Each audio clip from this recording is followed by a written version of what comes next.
আচ্ছা, এখন পর্যন্ত ভর্তি হয়েছে কয়জন বলো?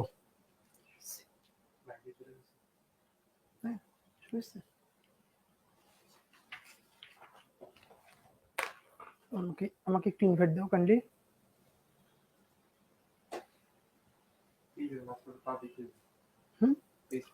ও, সরাসরি মাস্ট ফরওয়ার্ডে যাব। ওকে।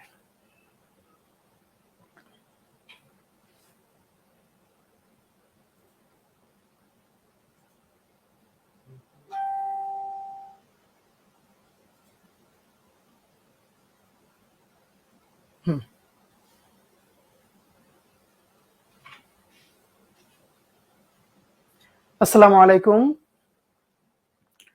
আমাকে কি শুনতে পাওয়া যাচ্ছে? যদি শুনতে পাওয়া যায় তাহলে কাইন্ডলি একটু সবাই কমেন্ট করি যে শুনতে পাওয়া যাচ্ছে, অথবা একটু কাইন্ডলি কমেন্ট করি।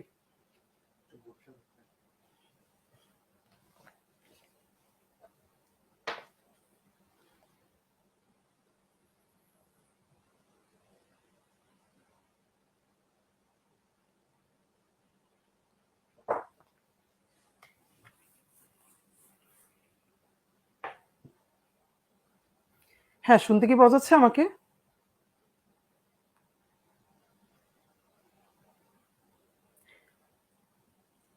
হ্যাঁ, মোর্শেদ বলেছেন আসসালামু আলাইকুম। হ্যাঁ, ওয়ালাইকুম আসসালাম, শোনা যাচ্ছে। Thank you sir. ওকে, ঠিক আছে।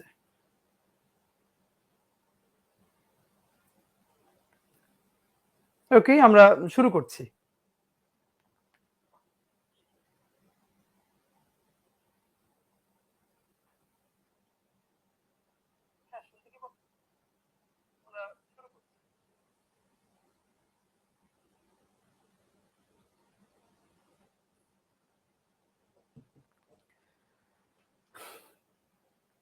জাভেদ, এক মিনিট। জাভেদ,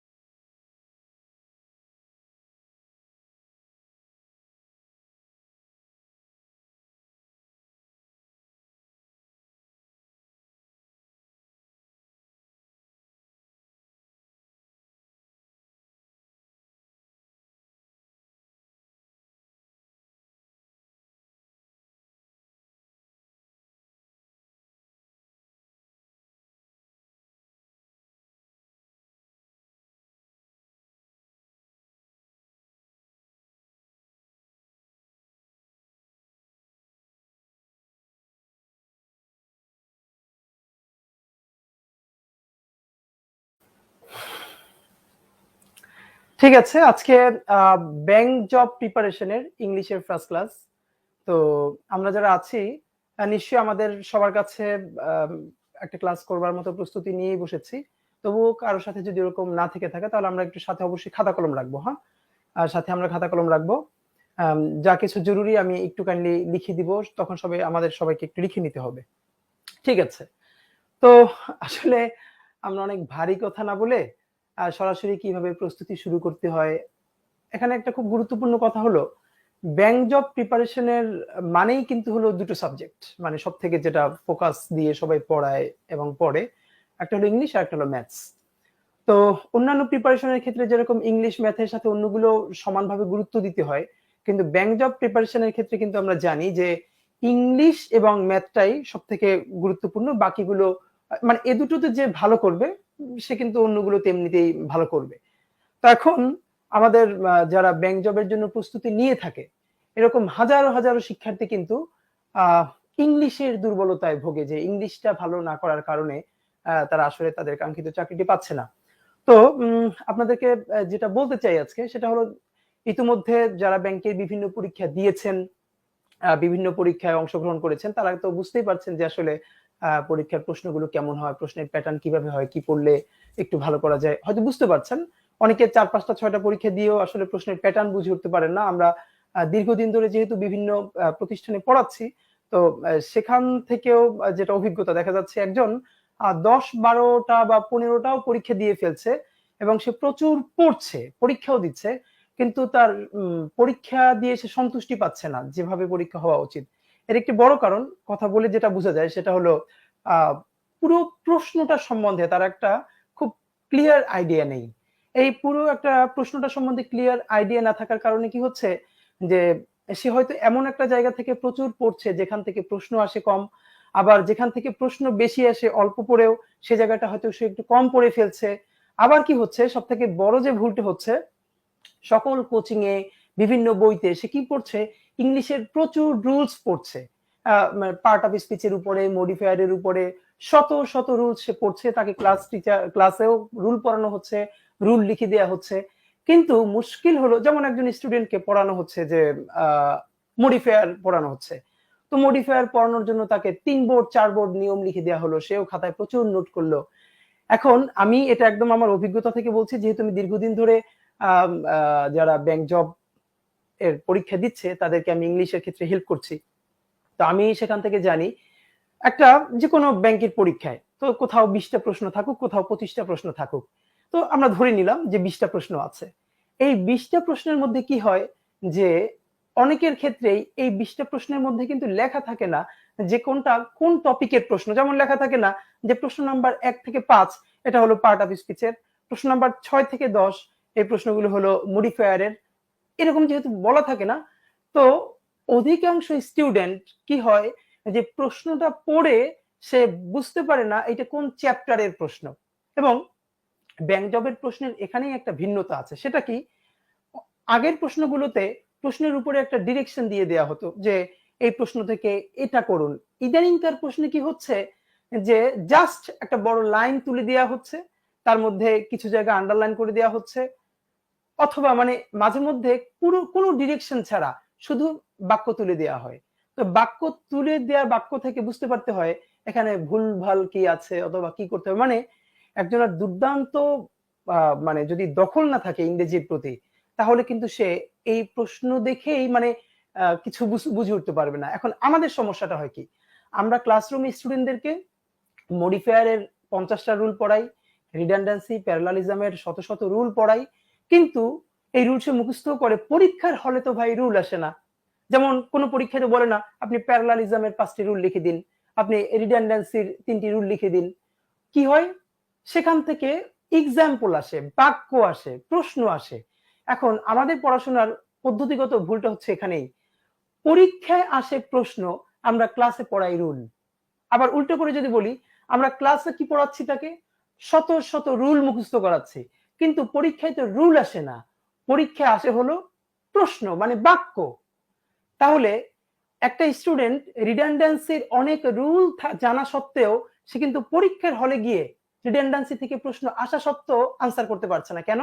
কারণ ওই প্রশ্নটা দেখেই সে বুঝতে পারছে না এই প্রশ্নটা কোন চ্যাপ্টারের। আমাকে অনেক স্টুডেন্ট বলেছে যে ভাইয়া, মানে এই প্রশ্নটার পাশে যদি কেউ বলেও দিত যে এই প্রশ্নটা কিন্তু রিডান্ডেন্সি চ্যাপ্টারের, তাহলে আমি আনসার করতে পারতাম। কিন্তু এত অল্প সময় প্রশ্ন পড়েই বুঝতে পারছিলাম না এটা আসলে কোন চ্যাপ্টারের। এখন এটা কেন হয়? এটা হওয়ার একমাত্র কারণ, আমরা ক্লাসে শত শত রুল পড়াই, সেখানে আমরা প্রশ্ন পড়াই না, মানে বাক্য পড়াই না, প্রয়োগ পড়াই না। আমরা পড়াই নিয়ম, পরীক্ষায় আসে প্রয়োগ। এই ভুলের কারণেই আমরা আর ভালো করতে পারি না। তার উচিত কি ছিল? উচিত হলো ভাই, রুল তো আমরা সেই ছোটবেলা থেকে শুরু করে মাস্টার্স পর্যন্ত সারা জীবন রুল পড়েছি। রুল পড়েই যদি ইংরেজি শেখা যেত, রুল পড়েই যদি ভালো করা যেত, তাহলে তো এখন আমাদের মাস্টার্স পাস করে আবার ক্লাস 8, 9, 10 ইন্টারের পড়াশোনা আমরা কেন করব? এর মানে এই যে রুল মুখস্থ করা না বুঝে না বুঝে, এটা শতভাগ ভুল ছিল। সেই ভুল থাকার কারণে এখন আমরা আবারও সেই ভুল করে পড়ি, কিন্তু পরীক্ষায় ভালো করি না। তাহলে সিস্টেমটা কি করতে হবে, কি আসলে করতে হবে যেটা ভাইয়া, আমরা রুল পড়বো না, আমরা সরাসরি প্রয়োগ পড়ব। তাহলে রুল তো লাগবে, হ্যাঁ। আগে রুল মানে আমরা কি করি, 10 লাইনের রুল পড়ি, একটা এক্সাম্পল পড়ি, এইটা করা যাবে না। কি করতে হবে, আমরা একটা রুলস পড়বো, তার থেকে 10টা এক্সাম্পল করব, 10টা বাক্যে প্রয়োগ দেখব। তাহলে হবে কি, ওই রকম একটা রুল থেকে যখন আমি 10টা বাক্য প্রয়োগ করব, 10টা বাক্যের মধ্যে তার প্রয়োগটা দেখব, তখন পরীক্ষার হলে ওরকম বাক্য দেখার সাথে সাথেই বুঝতে পারবো, ও এরকম বাক্য তো আমি প্র্যাকটিস করেছি। কিন্তু আমি এত রুল মুখস্থ করা সত্ত্বেও আমি পরীক্ষায় প্রশ্ন দেখে বুঝতে পারি না কেন এটা কোন চ্যাপ্টারের, কারণ আমি পড়েছি রুল, আমাকে পড়ানো হয়েছে রুল, পরীক্ষাতে রুল আসে না, আসছে প্রয়োগ। তাহলে আমাদের যেটা প্রথম ভুল ধারণাটা ভাঙতে হবে ভাইয়া, আমরা যেরকম একাডেমিক লাইফে শত শত রুল শিখে এসেছি, অর্থ না বুঝে, শব্দের অর্থ, বাক্যের অর্থ না বুঝে আমরা শুধু রুল পড়ে এসেছি, এগুলো কোনো কাজে আসবে না। আমাদেরকে কি করতে হবে? আমাদেরকে প্রচুর প্রয়োগ করতে হবে। এখন আমি একটা জিনিস আপনাদের সাথে একটু শেয়ার করতে চাই, সেটা হলো অনেকেই বলে থাকে যেটা যে আসলে বিসিএস এর ইংলিশ, ব্যাংকের ইংলিশ বা অন্যান্য ইংলিশের কি তফাৎ আছে? ইংলিশ তো ইংলিশ। আসলে এটাই সত্য। যেমন বিসিএস এর জন্য ইংলিশে টেন্স 12 প্রকার, ব্যাংকের জন্য তো আর 16 প্রকার না। তাহলে আবার যদি বলি যে ঠিক আছে, মানে গো মানে ব্যাংকে হলো যাওয়া, আর বিসিএস এ গো মানে খাওয়া, এরকম তো না। তাহলে আমরা বিসিএস এর ইংলিশ, ব্যাংকের ইংলিশ এরকম আলাদা করি কেন? এই আলাদা করার একটা জায়গা আছে। প্রথম কথাটা হলো আসলে এটা বড় একটা মার্কেটিং পলিসি। যারা পড়ান, কোচিং করান, বই লেখেন বা বইয়ের ব্যবসা করেন, তাদের ক্ষেত্রে একটা বড় মার্কেট ধরার জন্য তারা বিসিএস এর ইংলিশ, ব্যাংকের ইংলিশ, প্রাইমারির ইংলিশ এই কথাগুলো বলে থাকেন। আসলে এই কথাগুলো ঠিক না। English is English. আমাদেরকে যেটা করতে হবে ভাই, চমৎকার করে ইংলিশটা শিখতে হবে।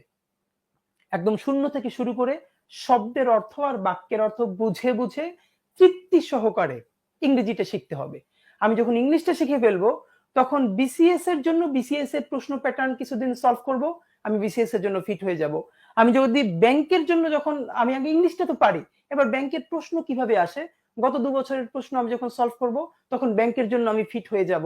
এখন আমাদের হয় কি, আমরা ইংলিশটা শিখি পরে, আগে বিসিএস এর জন্য পড়ি, আগে ব্যাংকের জন্য পড়ি, এইগুলো পড়ে পড়ে ইংলিশটা কখন শুরু করব তখন আরো হতাশ হয়ে যাই। ভাই সেটা না করে আগে ইংলিশের যে গাঁথুনি, সেই গাঁথুনিটা মজবুত করতে হবে।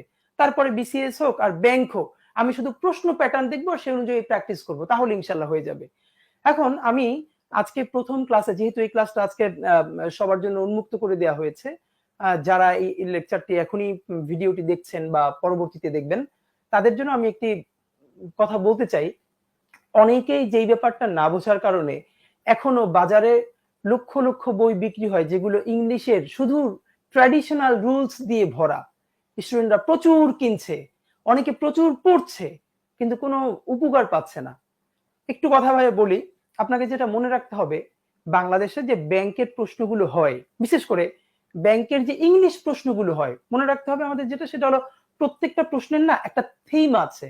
যে এই যারা প্রশ্ন করে তারা শিক্ষার্থীদের কাছ থেকে বা যারা পরীক্ষা দিচ্ছে তাদের কাছ থেকে কি প্রত্যাশা করে, যে তারা তাদের কাছ থেকে কোন জিনিসটা তারা নিয়ে আসতে চায়। হ্যাঁ, বাংলাদেশের ব্যাংকের প্রশ্ন যারা করে, মনে রাখবেন ব্যাংকের ইংলিশ প্রশ্নটা হলো আইবি এর ইংলিশের স্ট্যান্ডার্ড।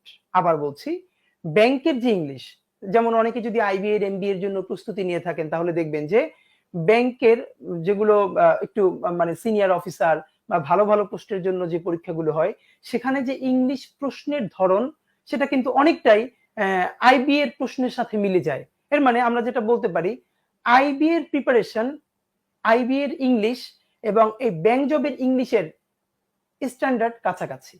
এখন আইবি এর ইংলিশ হোক আর ব্যাংকের ইংলিশ হোক, এই প্রশ্নটা যারা করেন তারা মূলত কোনটাকে মান ধরে বা কোনটাকে গুরুত্ব দিয়ে প্রশ্নটা করেন, দ্যাট ইজ ভেরি ইম্পর্টেন্ট। সেটা হলো আইবিএ এবং ব্যাংক জব, এই প্রশ্নকর্তারা এই অথরিটিটা চায়, কি চেক করতে চায় স্টুডেন্টদের মধ্যে থেকে, তারা আবার আমি বলছি ল্যাঙ্গুয়েজ ইফিসিয়েন্সি, তারা ল্যাঙ্গুয়েজ ইফিসিয়েন্সি বা ভাষাগত দক্ষতাটা চেক করতে চায়।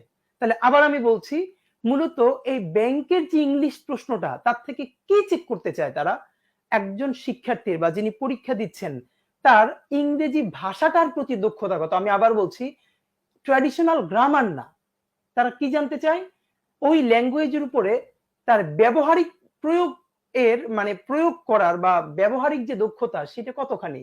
এখন আমাদের ব্যাপারটা হলো এটাই, বিশেষ করে বিসিএস আর ব্যাংকের প্রিলির প্রশ্নের ক্ষেত্রে একটা পার্থক্য। সেটা হলো বিসিএস এর প্রিলিমিনারি প্রশ্নে এখন পর্যন্ত নতুনত্ব কিছু আনা হয়েছে, এর সাথে সাথে ট্র্যাডিশনাল যে প্রশ্নগুলো, মানে আমরা যে 9, 10 ইন্টার পর্যন্ত ট্র্যাডিশনাল গ্রামার গুলো পড়ে এসেছি, এই ট্র্যাডিশনাল প্রশ্ন থেকেও বা ট্র্যাডিশনাল চ্যাপ্টার গুলো থেকেও কিছু প্রশ্ন বিসিএস এ এখনো করা হয়।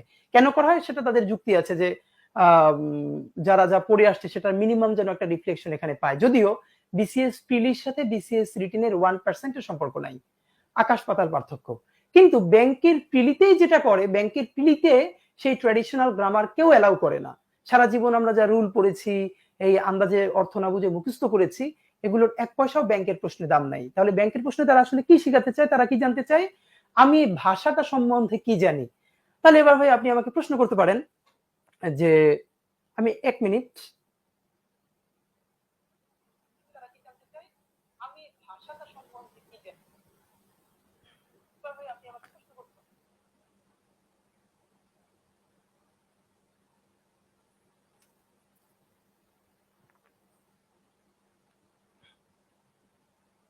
ঠিক আছে, তো এখন আমরা প্রশ্ন করতে পারি যে ভাষা মানে সে যে আমার ল্যাঙ্গুয়েজ ইফিসিয়েন্সি টেস্ট করতে চায়, তো কোন স্কেলে সে আমার ল্যাঙ্গুয়েজ ইফিসিয়েন্সি টেস্ট করবে? খুব সহজ, আমরা জানি যে কোনো ভাষার স্বাভাবিক মানে স্কিল কয়টা? 4টা, লিসনিং, স্পিকিং, রিডিং, রাইটিং। তো মজার ব্যাপার হলো ব্যাংক জবে সহজ করে তারা ভাষাগত দক্ষতাটা কিভাবে যাচাই করে, সেটা হলো আমি আসলে যেমন আমরা এই 4টা স্কিলের মধ্যে একটা গুরুত্বপূর্ণ স্কিল হলো রিডিং। যেহেতু লিসনিং আর স্পিকিং এর সুযোগ এই পরীক্ষাগুলোতে নেই, তাহলে থাকে কি রিডিং আর রাইটিং। এই দুটো স্কিল থেকে তারা টেস্ট করে। তাহলে রিডিং এর টেস্টটা কিভাবে করে? এখন রিডিং মানেই হলো আমি যেটাই পড়বো সেটা পড়ে অর্থটা বুঝবো। একটা জিনিস এখানে আপনাদেরকে একটু বলে দেই, আমরা ছোটবেলা থেকে বারবার একটা জিনিস কিন্তু পড়েছি যে রিডিং কম্প্রিহেনশন, রিডিং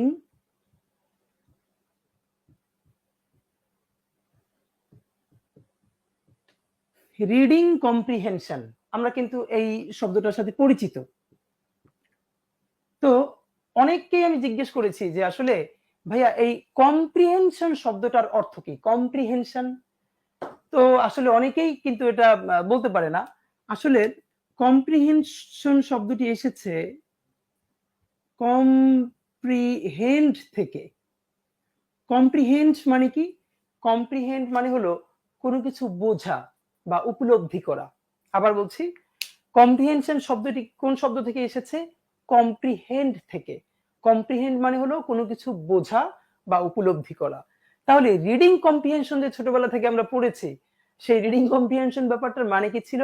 মানে কোনো একটা কিছু প্যাসেজ আকারে কোনো একটা অনুচ্ছেদ দেয়া থাকবে, সেইটা আমি ইংলিশে পড়ে আমি কি বুঝি, মানে আমার কি বুঝ বা উপলব্ধি তৈরি হলো, সেটাকেই বলে হলো রিডিং কম্প্রিহেনশন। মানে পড়ে বোঝা, পড়ার পরে যে উপলব্ধি, পড়ার পরে যে বুঝ তৈরি হয়, সেটাকে বলা হলো রিডিং কম্প্রিহেনশন।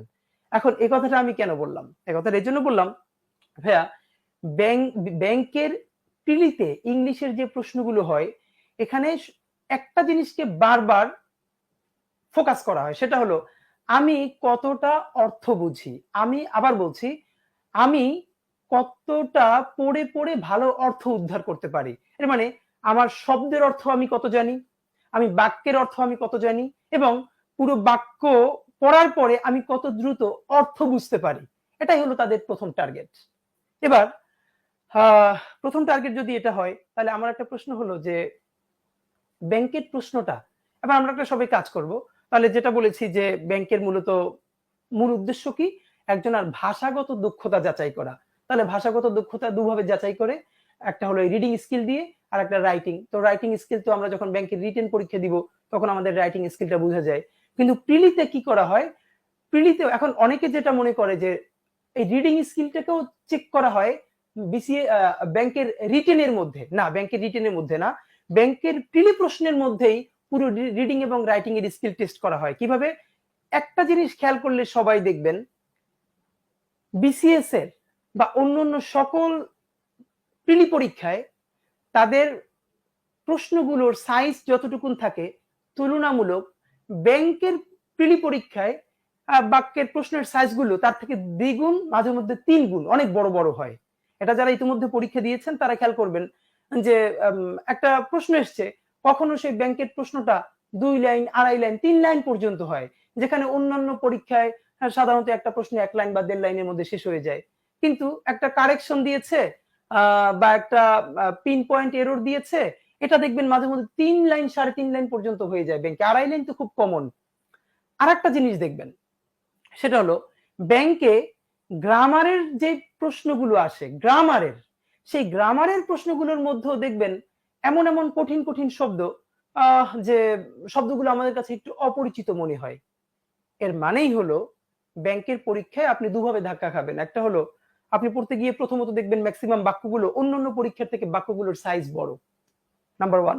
নাম্বার 2, আপনি যখন মধ্যে পড়বেন, পড়তে যেয়ে দেখবেন অনেক শব্দই আপনার জন্য একটু অপরিচিত, নতুন, যে জন্য আপনি অর্থই করতে পারছেন না। তাহলে ব্যাংকের পরীক্ষায় ভালো করতে হলে দুটো কাজ করতে হবে। প্রথমত কাজ হলো আমাদেরকে প্রচুর শব্দের অর্থ জানতে হবে, শব্দের প্রয়োগ জানতে হবে এবং বাক্যের অর্থ জানতে হবে। প্রথমে শব্দের অর্থ, সেই শব্দটা কিভাবে বাক্যের মধ্যে বসে সেটা আমাদেরকে প্রয়োগ জানতে হবে। তাহলে এখন কথা হলো ভাই, এটা আসলে কি মনে চাইলেই কি 2 দিন 4 দিনের মধ্যে শব্দের অর্থ, বাক্যের অর্থ এগুলো কি মানে বোঝা সম্ভব না? 2-4 দিনে সম্ভব না। এই জন্য একটা সময় দরকার। একটা সময় নিয়মিতভাবে প্র্যাকটিস করলে, সঠিক নির্দেশনা অনুযায়ী চললে তাহলে এটা সম্ভব।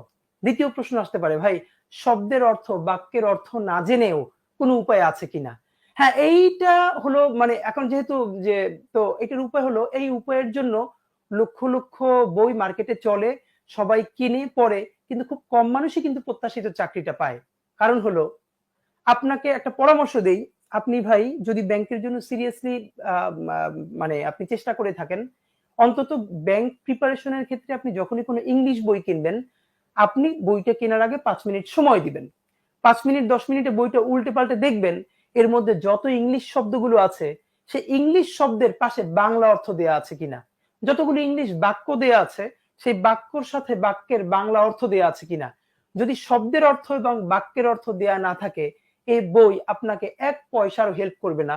কারণ ব্রাদার, আপনি পুরো মানে ব্যাংকের প্রিলিটা ডিপেন্ড করবে আপনি কত শব্দের অর্থ জানেন, আপনি কতটা বাক্যের অর্থ পড়ে বোঝেন এবং শব্দের প্রয়োগ বোঝেন। ঠিক আছে? তো এগুলোই আমরা আসলে আমাদের সাথে যারা আপনারা থাকবেন তাদেরকে আমরা চেষ্টা করব যে ট্র্যাডিশনাল যত নিয়ম কানুন আছে, হাজারো রুল মুখস্থ না করে আমরা শুধু শব্দের অর্থ, বাক্যের অর্থ ধরে ধরে তৃপ্তি নিয়ে আমরা ইংলিশটা শিখব। দ্বিতীয়ত, আমরা প্রিলিটাই এমন ভাবে প্রস্তুতি নিব যে প্রিলির পরে যেন আমরা এই প্রিলির প্রস্তুতি থেকেই যেন আমরা রিটেনে ভালো করতে পারি। কারণ আমরা অনেকেই জানি যে ব্যাংকের প্রিলি পরীক্ষা যেমন বিসিএস এর প্রিলির পরে রিটেনের মধ্যে অন্তত 3 মাস কিন্তু সময় পাওয়া যায়, কিন্তু ব্যাংকের প্রিলির পরে কিন্তু ম্যাক্সিমাম 15 দিন, অনেক সময় 1 সপ্তাহ, সর্বোচ্চ 15 দিন। তো আপনি এই 15 দিন আসলে তেমন কোনো প্রস্তুতি নিতে পারবেন না। সেক্ষেত্রে যদি আপনি সত্যি একজন ব্যাংকার হতে চান, আপনার জন্য সব থেকে ভালো পরামর্শ হলো আপনি চমৎকার করে একদম শূন্য থেকে শুরু করে আগের সকল নিয়ম কানুন, ট্র্যাডিশনাল যত গ্রামার জীবনে পড়েছেন, ভাই একটা কথা বলছেন বুঝতে হবে, আমরা তো ছোটবেলা থেকে কম ইংলিশ পড়িনি সবাই, তাই না? তো সেভাবেই যদি মানে সেগুলো যদি মানে সেভাবেই যদি এখন আবার পড়ি, সে আবার আগের মতো শুধু নিয়ম লেখি, তাহলে আগে যেটা পড়ে এসেছি সেটা দিয়ে এখন আমার উপকার হচ্ছে না কেন? এখন আমি পরীক্ষা দিয়ে আমি ভালো করছি না কেন? অথচ আমি আগে যেভাবে এত পড়েছি সেটা দিয়ে আমি এখন উপকার পাচ্ছি না, তবুও আমি আবার আগের মতো করেই শিখছি। এটা তো ভুল। তাহলে কি করতে হবে? ভাইয়া ২ টা সমীকরণে আপনাকে আসতে হবে। প্রথমত, যদি আগের আমাদের পড়াশোনার পদ্ধতি সঠিক হয়ে থাকে তাহলে প্রশ্ন পদ্ধতি ভুল। কিন্তু আমরা জানি ব্যাংক জব বা আইবি এর যে প্রশ্ন পদ্ধতিটা স্ট্যান্ডার্ড, এটা হলো একটা ইন্টারন্যাশনাল স্ট্যান্ডার্ড। এটা বাংলাদেশি স্ট্যান্ডার্ড মেইনটেইন করে করা হয় না। তাহলে এটা যদি সঠিক হয় তাহলে এটার সাথে সিদ্ধান্ত নিতে হবে আমরা ছোটবেলা যেভাবে অর্থ না বুঝে শুধু মুখস্থ করেছি রুল, সেই পদ্ধতিটা ভুল ছিল। তাহলে এখন আমাদেরকে কি করতে হবে? এখন এই প্রশ্ন আমরা ভালো উত্তর করতে হলে আমাদেরকে শুদ্ধভাবে শিখতে হবে। আর শুদ্ধভাবে শেখার পদ্ধতি কি? শব্দের অর্থ জানতে হবে, বাক্যের অর্থ জানতে হবে। এটাই। শব্দের অর্থ, বাক্যের অর্থ কি একদিনে জানা যাবে না? একদিনে জানা যাবে না। তবে আস্তে আস্তে শুরু করলে একটা সময় এমনিতেই আপনি এভাবে, যখন আপনার প্রথম দিকে অনেক কষ্ট হবে শব্দ অর্থ ধরে পড়তে, বাক্যের অর্থ ধরে পড়তে, কিন্তু কারণ আমরা বছরের পর বছর অর্থ ছাড়া শিখেছি। এখন কথা হলো ভাই, অর্থ ছাড়া শিখে যদি আমরা পার পেয়ে যেতে পারতাম শুধু গ্রামার, ট্র্যাডিশনাল গ্রামার পড়ে, বস্তা বস্তায় গ্রামার এর রুল পড়ে, যদি আমরা পার পেয়ে যেতে পারতাম তাহলে কোনো অর্থের দরকার ছিল না। কিন্তু আমি তো এরকম শত শত স্টুডেন্ট দেখেছি যে পুরো গ্রামার বইয়ের ফার্স্ট টু লাস্ট সকল রুল মুখস্থ তার, কিন্তু অদ্ভুত সে মানে 2 পৃষ্ঠা শুদ্ধ করে ইংলিশ লিখতে পারে না তাকে লিখতে দিলে, কিন্তু তার দুনিয়ার সমস্ত গ্রামারের রুল মুখস্থ, সে লিখতে পারছে না। তাকে যখন মাত্র বড় প্যাসেজ তো দূরের কথা, যখন 3 লাইনের একটা ইংলিশ বাক্য পড়তে দেওয়া হয় সে পড়ে অর্থ উদ্ধার করতে পারছে না, কিন্তু সে সব রুল জানে। এর মানে এই অর্থ ছাড়া রুল জানা আপনাকে 1 পয়সাও হেল্প করবে না। তাহলে আমরা যেটা মনে রাখতে হবে, meaning is the best grammar. আবার বলছি, শব্দের অর্থ, বাক্যের অর্থ, এইটা যদি আপনি বুঝেন, এইটাই হলো আপনার একমাত্র গ্রামার। আপনি আর কোনো গ্রামার না পারলেও আপনি যদি শুধু শব্দের অর্থ আর বাক্যের অর্থ আস্তে আস্তে শিখতে পারেন, এটাই আপনার সব থেকে বড় গ্রামার।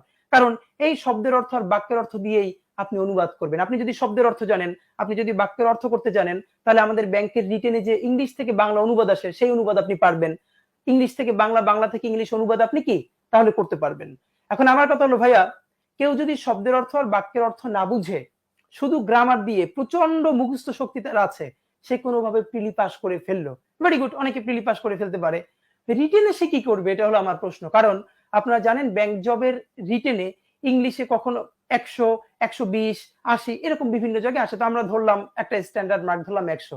ভাই 100 মার্কস যদি রিটেনে থাকে ইংলিশে, তার মধ্যে 50ই হলো অনুবাদ, ইংলিশ থেকে বাংলা, বাংলা থেকে ইংলিশ। তাহলে এবং সেই ইংলিশ গুলো কিন্তু আমাদের একদম গতানুগতিক ইংলিশ না, ইন্টারন্যাশনাল বিভিন্ন জার্নালের কোনো একটা প্যাসেজের একটা অংশ তুলে দেওয়া হয়। তো যে একটা শব্দের অর্থ প্রিলির সময় মুখস্থ করে নাই বা দুটো লাইন পড়ে অর্থ করার চেষ্টা করে নাই বা যোগ্যতা তার ছিল না, সে এখন কিভাবে 7 লাইন 8 লাইন ইংলিশ অনুবাদ করবে? সে কিভাবে বাংলা থেকে ইংলিশ অনুবাদ করবে? সে কিভাবে বিরাট একটা এসে লিখবে?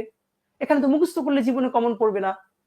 তাহলে সে কোনোভাবে অর্থ না বুঝে বস্তায় বস্তায় গ্রামার পড়ে সে কোনোভাবে হয়তো প্রিলি পাস করতেও পারে, রিটেন সে কোনোদিনই পাস করবে না যদি সে শব্দের অর্থ, বাক্যের অর্থ না বোঝে, বুঝে বুঝে পড়ার অভ্যাস সে তৈরি করতে না পারে। তাহলে এটা তো আসলে একটু কঠিন। হ্যাঁ, আমাদের জন্য কঠিন, কারণ আমরা অন্যভাবে এতদিন পড়ে এসেছি। আমরা যদি এখন আবার শুরু করি, 1-2 মাস প্র্যাকটিস করি, তাহলে এটাই মনে হবে সব থেকে সহজ। ভেরি গুড ভাই। তাহলে এবার আমরা একটা কাজ করি, সবাই একটু হাতে খাতা কলম নেই।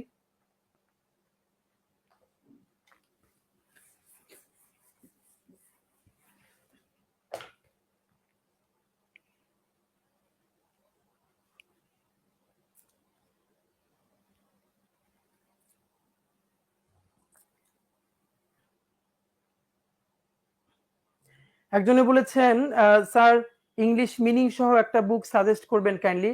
হ্যাঁ, অবশ্যই করব। তারপরে হচ্ছে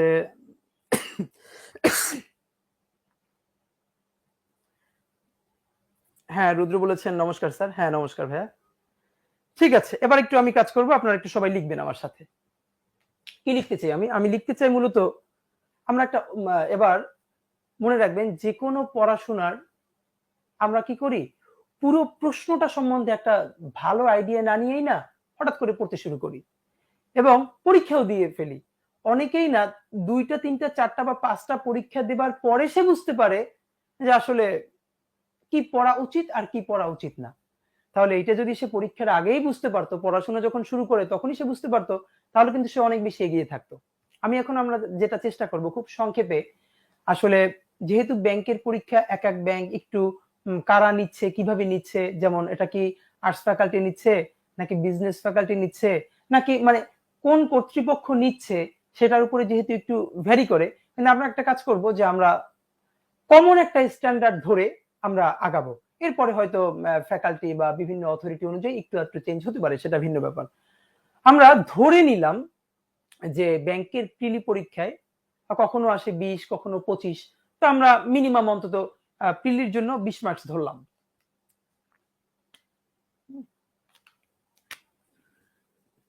প্রিলিতে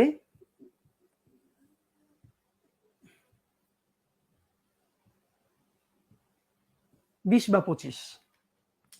এখন ভাইয়া আমি যে জিনিসটা আপনাদেরকে বলতে চাই, এই যে প্রিলিতে 20 বা 25 আসে, তো আমরা আপনাদেরকে মানে বাংলাদেশে যারা এই ব্যাংক জবের জন্য প্রিপারেশন নেওয়ার জন্য কোচিং করাচ্ছেন, তো তাদের মনে করুন যে সবারই 10টা বা 12টা ইংলিশের উপরে লেকচার আছে।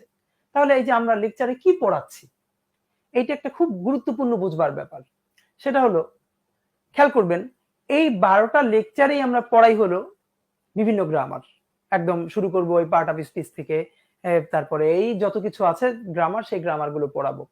এখন আপনাকে যেটা বুঝতে হবে যে আপনারা একটু সবাই আমাকে এখন কমেন্ট করবেন, সেটা হলো ভাইয়া যদি 20 মার্ক প্রিলিতে হয়, প্রিলি হলো 20 মার্কস, এই 20 মার্কস যদি প্রিলিতে হয়ে থাকে, তাহলে এই যে আমরা যত গ্রামার পড়ি, গ্রামার, এই গ্রামার অংশ থেকে 20 মার্কসের মধ্যে কত নাম্বার আসতে পারে বা সাধারণত আসে? সবাই একটু কাইন্ডলি কমেন্ট করেন তো, আমি একটু দেখবো, একটু দেখছি, সবাই একটু কমেন্ট করেন।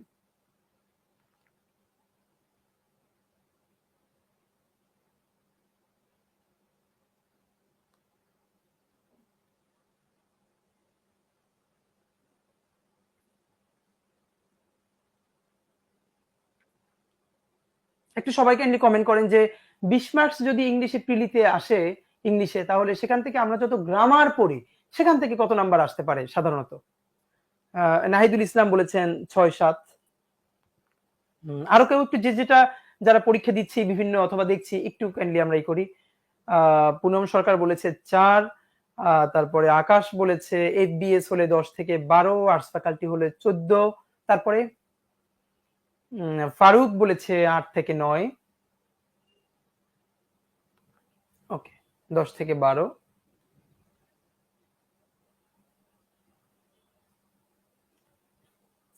ঠিক আছে, তাহলে এবার আমার একটা দেখুন, অনেকেই আপনারা যেটা বলেছেন মোটামুটি অন অন এভারেজ অনেকে যেটা যে অর্ধেকের মতো গ্রামার থেকে আসে। এখন এইখানে একটা খুব গুরুত্বপূর্ণ কথা কি জানেন, দুটো কথা বলি। প্রথমত হচ্ছে এই যে সরাসরি গ্রামার থেকে যে প্রশ্নগুলো ব্যাংকে আসে, সেই প্রশ্নগুলোরও যারা প্রচুর গ্রামার পারে, ছোটবেলা থেকে গ্রামার মুখস্থ করে শেষ করে ফেলেছে, তারাও সেই প্রশ্নগুলোর অধিকাংশ উত্তর করতে পারে না। মানে প্রশ্নগুলো গ্রামারের, কিন্তু সেখানেও এত বেশি ভাষাগত দক্ষতার প্রয়োগ থাকে, এর মানে গ্রামারেরই ভুল, কিন্তু পুরো বাক্যের শব্দের অর্থ বা বাক্যের অর্থ অনুমান করতে না পারার কারণে সেই প্রশ্নের উত্তর অধিকাংশ করতে পারে না। এখন আমি সেই কথাটা পরে বলবো, আমি একটা যেটা কথা বলতে চাই ভাইয়া, আমি এর আগে বিসিএস এর ক্লাসেও, সেটা তো আর সবার জন্য উন্মুক্ত ছিল না যেহেতু, তো সেখানেও আমি মানে নাম্বারের বিভাজনটা বলেছিলাম। তো আজকে এই কথাটা বলা, আজকে আমি এতক্ষণ যত কথা বলেছি এর মধ্যে এখন আগামী 10 মিনিট যে কথা বলবো, এই 10 মিনিট সবচেয়ে আমার কাছে মনে হয় যে সব থেকে গুরুত্বপূর্ণ। কেন গুরুত্বপূর্ণ?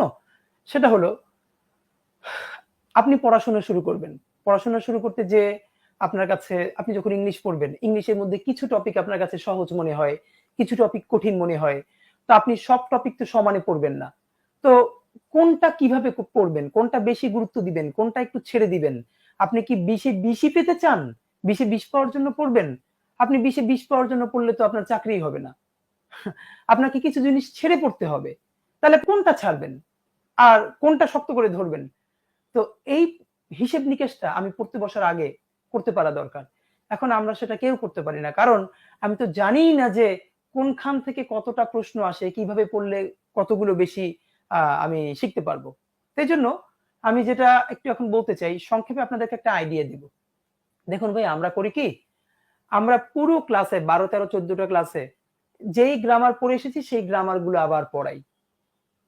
আচ্ছা, এই যত গ্রামারই পড়াই সেখান থেকে কয়টা প্রশ্ন আসে? যদি 20 মার্কের হয় প্রশ্ন, তাহলে সর্বোচ্চ 6 থেকে 7টা। তাহলে বাকি প্রশ্নগুলো কোত্থেকে আসে? এখন আফসোস হলো, সেই বাকি প্রশ্নগুলো যেখান থেকে আসে, বাংলাদেশের কোনো কোচিং এই ক্লাসরুমে সেই জায়গাগুলো স্টুডেন্টদেরকে পড়ানো হয় না। কেন পড়ানো হয় না? যুক্তিও আছে। এই জন্য যে আসলে সেগুলো সব মুখস্থ আইটেম, ওগুলো স্টুডেন্টরা নিজেরাই পড়ে নিবে। তো এখন কথা হলো, ওই মুখস্থ আইটেম পড়ে নিবে, এই জন্য টিচাররাও ক্লাসে পড়ায় না, স্টুডেন্টরা নিজেরাও কোনোদিন পড়ে না। টিচাররা কি করে, যে 7 মার্ক সর্বোচ্চ গ্রামার আসবে, পুরো 3 মাস ধরে সেই গ্রামার পড়ায়। স্টুডেন্টরা সেই 7 মার্কের মধ্যে থেকে সর্বোচ্চ 4 বা 5 পায়। বাকি যে 14-15 ছিল, যেগুলো ক্লাসে কখনোই পড়ানো হয় নাই, সেগুলো স্টুডেন্ট নিজেও নিজের গরজে পড়ে না, অথবা পরীক্ষার 15 দিন 1 মাস আগে সে পড়তে শুরু করে দেখে, যাই হায়, মানে এগুলো তো এখন আমি পারছি না।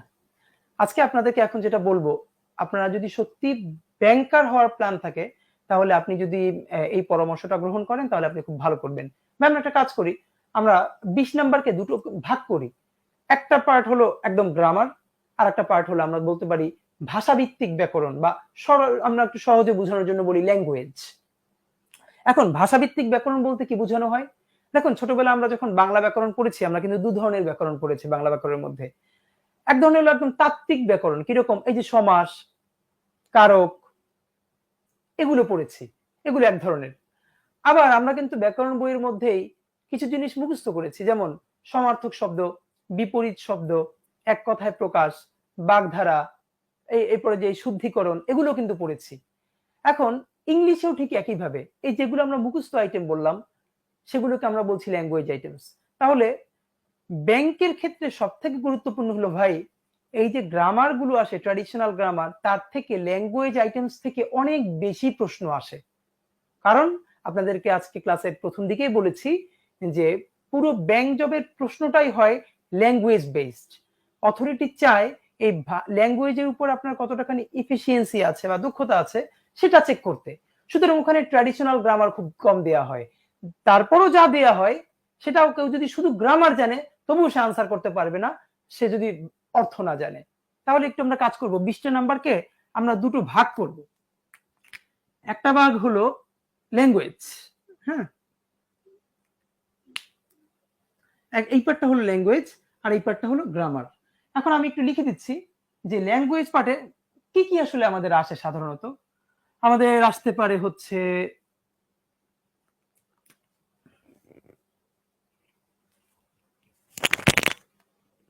এক নম্বরে, আমরা একটু সবাই এবার লিখে ফেলবো,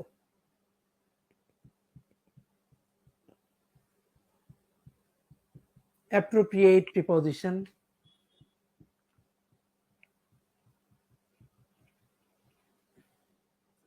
দুই নম্বরে গ্রুপ ভার্ব বা ফ্রেজাল ভার্ব, তিন নম্বরে ইডিয়ামস অ্যান্ড ফ্রেজ, চার নম্বরে ওয়ান ওয়ার্ড সাবস্টিটিউশন, পাঁচ নম্বরে সিনোনিম অ্যান্ড অ্যান্টোনিম, ছয় নম্বরে স্পেলিং, সাত নম্বরে অ্যানালজি। আমি কি কি লিখলাম আবার একটু পড়ে দিচ্ছি, সবাই ক্যান্ডি লিখে ফেলবেন। হ্যাঁ, আমি লিখেছি এক নম্বরে অ্যাপ্রোপ্রিয়েট প্রিপোজিশন, দুই নম্বরে গ্রুপ ভার্ব বা ফ্রেজাল ভার্ব, তিন নম্বরে ইডিয়ামস অ্যান্ড ফ্রেজ, চার নম্বরে ওয়ান ওয়ার্ড সাবস্টিটিউশন বা এক কথায় প্রকাশ, পাঁচ নম্বরে লিখেছি সিনোনিম অ্যান্ড অ্যান্টোনিম, দুটোকে একসাথে লিখেছি, ছয় নম্বরে লিখেছি স্পেলিং, সাত নম্বরে হলো অ্যানালজি। সবাই একটু লিখে ফেললে, যদি লেখা শেষ হয়ে যায় তাহলে লিখে ফেলেন ডান, যদি লেখা শেষ হয় তাহলে আমাকে একটু লিখে দেন, কমেন্ট করেন ডান।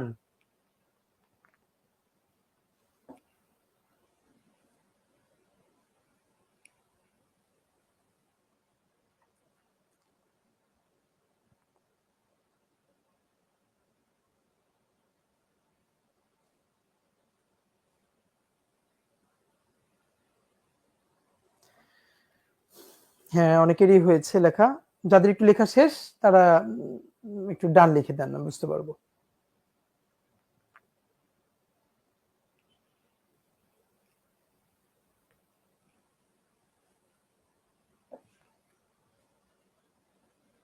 ঠিক আছে, অনেকেরই লেখা হয়ে গেছে।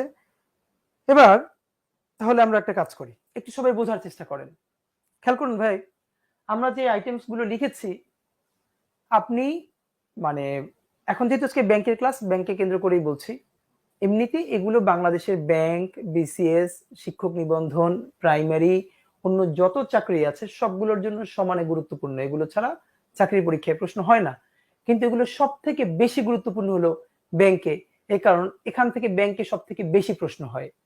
এখন প্রশ্নটা হলো, আমি আপনাকে বলছি, যদি 20 মার্কসের প্রশ্ন হয়, যদি প্রশ্নটা হয় 20 মার্কসের, আপনি ধরে নেবেন ব্যাংকের ক্ষেত্রে এই আইটেমস গুলো থেকে কমপক্ষে 12 বা 13 নাম্বার আসবে। 20-এর মধ্যে কমপক্ষে 12 বা 13 নাম্বার আসবে।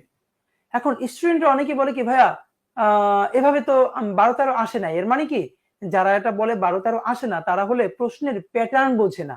একটা বড় সেন্টেন্স এসেছে, যেমন আমরা একটা সহজে বলি অ্যাপ্রোপ্রিয়েট প্রিপোজিশন। আমরা ছোটবেলা কিভাবে পড়েছি, সলিউশন এর সাথে কি বসবে, অ্যাপ্রোপ্রিয়েট প্রিপোজিশন টু, সমাধান বোঝাতে সলিউশন এর সাথে টু বসে। এখন এই প্রশ্নটাই ব্যাংকে আসবে সলিউশন টু এরকম একটা শব্দের মধ্যে না দিয়ে এমন বড় একটা বাক্য থাকবে, এই বাক্যের মধ্যে কোনো না কোথাও ওই অ্যাপ্রোপ্রিয়েট প্রিপোজিশনের প্রয়োগটা থাকবে। তো আমাদের স্টুডেন্টরা ওইটাকে পিন পয়েন্ট এররের বাক্য মনে করে ওখানে, কিন্তু আসলে ভুলটা কিসের কেন্দ্রিক ছিল, প্রিপোজিশন কেন্দ্রিক ছিল। একটা মজার ব্যাপার আপনাকে বলি, এখান থেকে তো প্রশ্ন আসবেই, এমনকি গ্রামারের যে প্রশ্নগুলো আসবে সেগুলোর মধ্যেও এখান থেকে প্রশ্ন আসে। এখন আমাদেরকে কি করতে হবে, দেখুন 1 নম্বরে বলেছি অ্যাপ্রোপ্রিয়েট প্রিপোজিশন। প্রিপোজিশন থেকে দুভাবে প্রশ্ন হয় ভাইয়া। একটা হলো নাম্বার 1 অ্যাপ্রোপ্রিয়েট প্রিপোজিশন। ছোটবেলা থেকে আমরা জানি যে কিছু জিনিস আছে তার সাথে একটা যোগ হয়ে একটা নির্দিষ্ট অর্থ দেয়। আমরা সেগুলো প্রচুর মুখস্থ করেছি। হ্যাঁ, মুখস্থ করেছি অর্থ সহ, কিন্তু বাক্যে প্রয়োগ করি নাই, সেটা আর করা যাবে না। যেমন পড়েছি অ্যাবাইড বাই মানে হলো মেনে চলা, শেষ। কিন্তু এরপর এটাকে একটা বাক্যের মধ্যে উদাহরণে পড়ি নাই। কিন্তু পরীক্ষায় কি আসবে, ব্যাংকে ওই অ্যাবাইডের সাথে বাই ধরে যে বাক্যের প্রয়োগ আছে সেগুলো দেখতে চাইবে। যেমন আজ থেকে 5 বছর আগে ইডিয়মস এর মধ্যে ব্যাংকে বা বিভিন্ন প্রশ্ন আসতো, বলতো যে অ্যাপল অফ ডিসকার্ড, এরকম একটা ইডিয়মস দিয়ে এটার অর্থ কি। এখন কিন্তু প্রশ্ন খুবই আরো স্মার্ট হয়ে গেছে। এখন এই ইডিয়মসটার অর্থ কি এটা আর বলবে না, কি করবে, একটা অনেক বড় বাক্যের মধ্যে এই ইডিয়মসটা কোথাও না কোথাও প্রয়োগ করবে। প্রয়োগ করে বলবে কি, এই বাক্যের মধ্যে এটাকে আন্ডারলাইন করে বলবে এটা দ্বারা কি বুঝাচ্ছে। এর মানে দেখুন, আগে সরাসরি যেখানে অ্যাপ্রোপ্রিয়েট প্রিপোজিশন আসতে, ইডিয়মস আসতো, এখনো সেগুলোই আসে, কিন্তু প্যাটার্নটা বদলে গেছে আসার। কিভাবে আসে, এখন প্রয়োগ আসে, এখন ওগুলোর এক্সাম্পল আসে। আমাদের সাথে যখন সিক্রেট গ্রুপে আপনাদের ক্লাস হবে, তখন আমি এই পুরো 7টা আইটেম কিভাবে শব্দের অর্থ, বাক্যের অর্থ বা প্রয়োগ সহ বুঝে বুঝে পড়া যায় সেগুলো নিয়ে আপনাদের সাথে আমরা বিস্তারিত আলাপ করব। আমি যেমন একটা অপশন লিখেছি সিনোনিম অ্যান্টোনিম। আমরা আজীবন যেভাবে সিনোনিম অ্যান্টোনিম মুখস্থ করেছি, কিরকম, একটা শব্দ পড়েছি, তার সামনে 5টা সিনোনিম, একটা অ্যান্টোনিম, এরকম মুখস্থ করেছি। এটা পৃথিবীর কোথাও নাই, এটার মতো মানে ভুল আর কোনো পদ্ধতিই নাই। এরকম সিনোনিম অ্যান্টোনিম পড়তে হয় না, আমরা এভাবে পড়বো না। আমরা যখন আপনাদের সাথে সিক্রেট গ্রুপে ক্লাস হবে, তখন আমরা আপনাদেরকে হেল্প করব অথবা বুঝিয়ে দেব যে কিভাবে সিনোনিম অ্যান্টোনিম পড়তে হবে এবং কিভাবে পড়লে আপনি, যেমন অনেকে স্টুডেন্টদের আজীবনের কমন অভিযোগ, সেটা হলো ভাইয়া সিনোনিম অ্যান্টোনিম তো মনে থাকে না। সে তো একটা কথা শুধু বলে দেই, সিনোনিম অ্যান্টোনিম আপনাকে পড়তেই হবে না, আপনি পড়বেন শুধু শব্দের অর্থ। কিভাবে পড়বেন, প্রয়োগ করে, শব্দকে বাক্যের মধ্যে প্রয়োগ করে পড়বেন। সেই ব্যাপারে আপনাদেরকে আমরা পরবর্তী ক্লাসগুলোতে শিখাবো। অটোমেটিকলি আপনি সিনোনিম অ্যান্টোনিম শিখে যাবেন। তো অ্যাপ্রোপ্রিয়েট প্রিপোজিশন, গ্রুপ ভার্বস। এখন দেখেন এই যে 7টা আইটেম, গ্রুপ ভার্বস বা ফ্রেজাল ভার্ব জানি, 3 নম্বরে ইডিয়মস বা ফ্রেজ, যেটাকে আমরা বাংলায় বাগধারা বলি, 4 নম্বরে ওয়ান ওয়ার্ড সাবস্টিটিউশন বা অনেকে সংক্ষেপে বলে সাবস্টিটিউশন। ভাই এটার মানে কি, এই যে ওয়ান ওয়ার্ড সাবস্টিটিউশন মানে হলো ওই যে বাংলা আমরা বলি না বাক্য সংকোচন বা এক কথায় প্রকাশ, এই এক কথায় প্রকাশ। এখন এটা থেকে ব্যাংকে তো আসেই, মাঝে মধ্যে 2-3টাও চলে আসে, বিসিএস এও আসে। তারপরে সিনোনিম অ্যান্টোনিম সকল পরীক্ষায় আসে। স্পেলিং, হ্যাঁ বানান শুদ্ধিকরণ, মাঝে মধ্যে কিছু কিছু ব্যাংকের প্রশ্ন আছে কিন্তু 4টা-5টা স্পেলিং ও চলে এসেছে। এরপরে অ্যানালজি, অ্যানালজিও কি এক ধরনের ভোকাবুলারি টেস্ট, তবে ভোকাবুলারির সবথেকে কঠিন টেস্ট হলো অ্যানালজি, এখানে অনেক শব্দ জানতে হয়।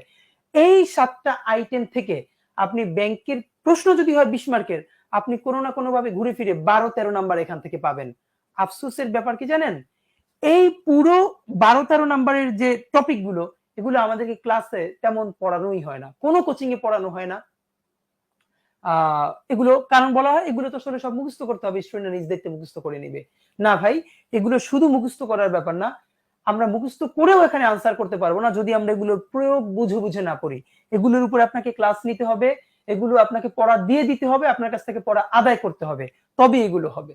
তাহলে আপনাকে একটা পরামর্শ দেই, আজকেই প্রথম বলছি, আপনি যদি সত্যি ভালো একটা চাকরি প্রত্যাশা করেন, তাহলে আপনার কাজ হলো আজকে থেকে আপনি এই 7টা আইটেম বাসায় বসে নিজে নিজে পড়তে শুরু করবেন।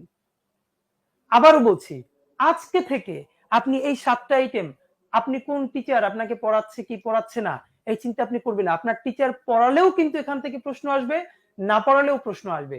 সুতরাং আপনি প্রশ্নে গিয়ে যদি এখান থেকে প্রশ্ন আসে আর আপনি যদি আনসার করতে না পারেন, আপনি টিচারকে তো আর গিয়ে ধরলেনও, ধরেন যে আপনি তবুও কি আপনার আর পরীক্ষা কি আর দেওয়ার সুযোগ থাকবে?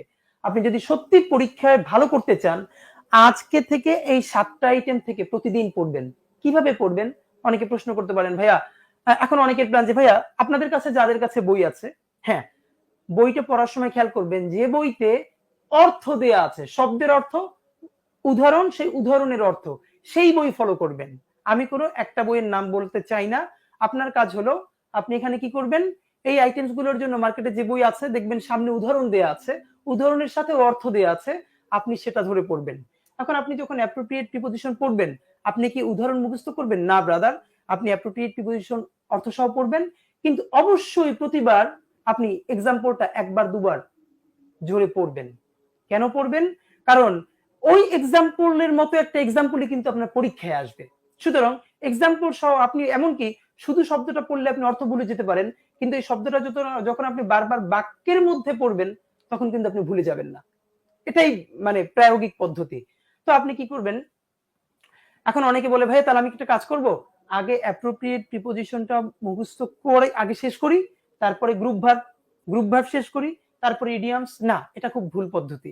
আপনি যদি আগামী 6 মাসে শুধু অ্যাপ্রোপ্রিয়েট প্রিপোজিশনও পড়েন তাহলেও তো শেষ হবে না। আপনাকে কি করতে হবে ভাইয়া, এই প্রতিটা আইটেম থেকে কমপক্ষে 5টা 10টা হলেও প্রতিদিন পড়তে হবে। যেমন 10টা প্রিপোজিশন, 5টা গ্রুপ ভার্ব, 10টা ইডিয়ামস, 5টা সাবস্টিটিউশন, কয়টা সিনোনিম অ্যান্টোনিম, একটু স্পেলিং, একটু অ্যানালজি। আপনি প্রতিটা থেকে 10টা করে পড়েন, না হলেও 5টা করে পড়েন, কিন্তু আপনাকে পড়তে হবে।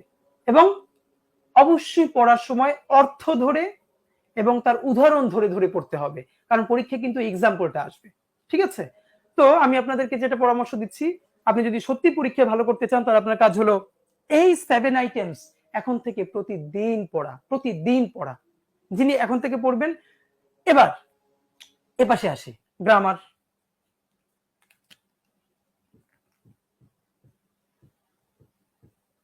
আচ্ছা ভাই, গ্রামারে আমরা আপনাদেরকে কি পড়াবো?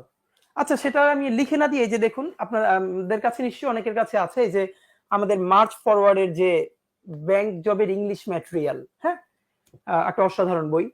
তো এই ব্যাংক জব ম্যাটেরিয়াল আপনাদের যাদের হাতে আছে অথবা অনেকের কাছে পিডিএফ আছে, তো দেখবেন এইটার প্রথম দিকেই কিন্তু একটা কন্টেন্ট দেয়া আছে ক্লাসের, কোন ক্লাসে আমরা কি কি গ্রামার পড়বো। এর মানে আপনি কন্টেন্টটা দেখলেই কিন্তু, আমি একটু পড়ে দেই, যেমন সাবজেক্ট ভার্ব এগ্রিমেন্ট, না, তারপরে নাউন, অ্যাডজেক্টিভ, ভোকাবুলারি, প্রোনাউন, এরপরে ভার্ব, প্যারালালিজম, মডিফায়ার, ডিগ্রি, তারপর হলো কন্ডিশনাল, ইনভার্সন, এরপরে হচ্ছে ডিকশন, তারপরে হলো সেন্টেন্স কমপ্লিশন, প্রিপোজিশন, অনেক কিছু। তো এগুলোর আমি লিখলাম না। তো আপনাকে আমার একটা পরামর্শ কি, এই যতগুলো টপিকের নাম বললাম বইয়ের মধ্যেও দেয়া আছে, এইগুলো আমরা আপনাদেরকে ক্লাসে ধরে ধরে পড়াবো। তো এখন কথা হলো, এইখান থেকে একদম ধরেন যত গ্রামার আছে প্রথম থেকে শেষ পর্যন্ত, এই গ্রামার গুলো আপনাকে ক্লাসে আমরা প্রথম থেকে শেষ পর্যন্ত পড়াবো, আপনিও পড়বেন। কিন্তু আফসোসের ব্যাপার হলো, এই গ্রামার আমি আপনাকে দুনিয়ার সব যদি পড়াই আর আপনিও পড়েন, তবুও গ্রামার থেকে 8টা প্রশ্ন আসলে আপনি এমনিতেই 2টা পারবেন না। নাম্বার 2, সেটা হলো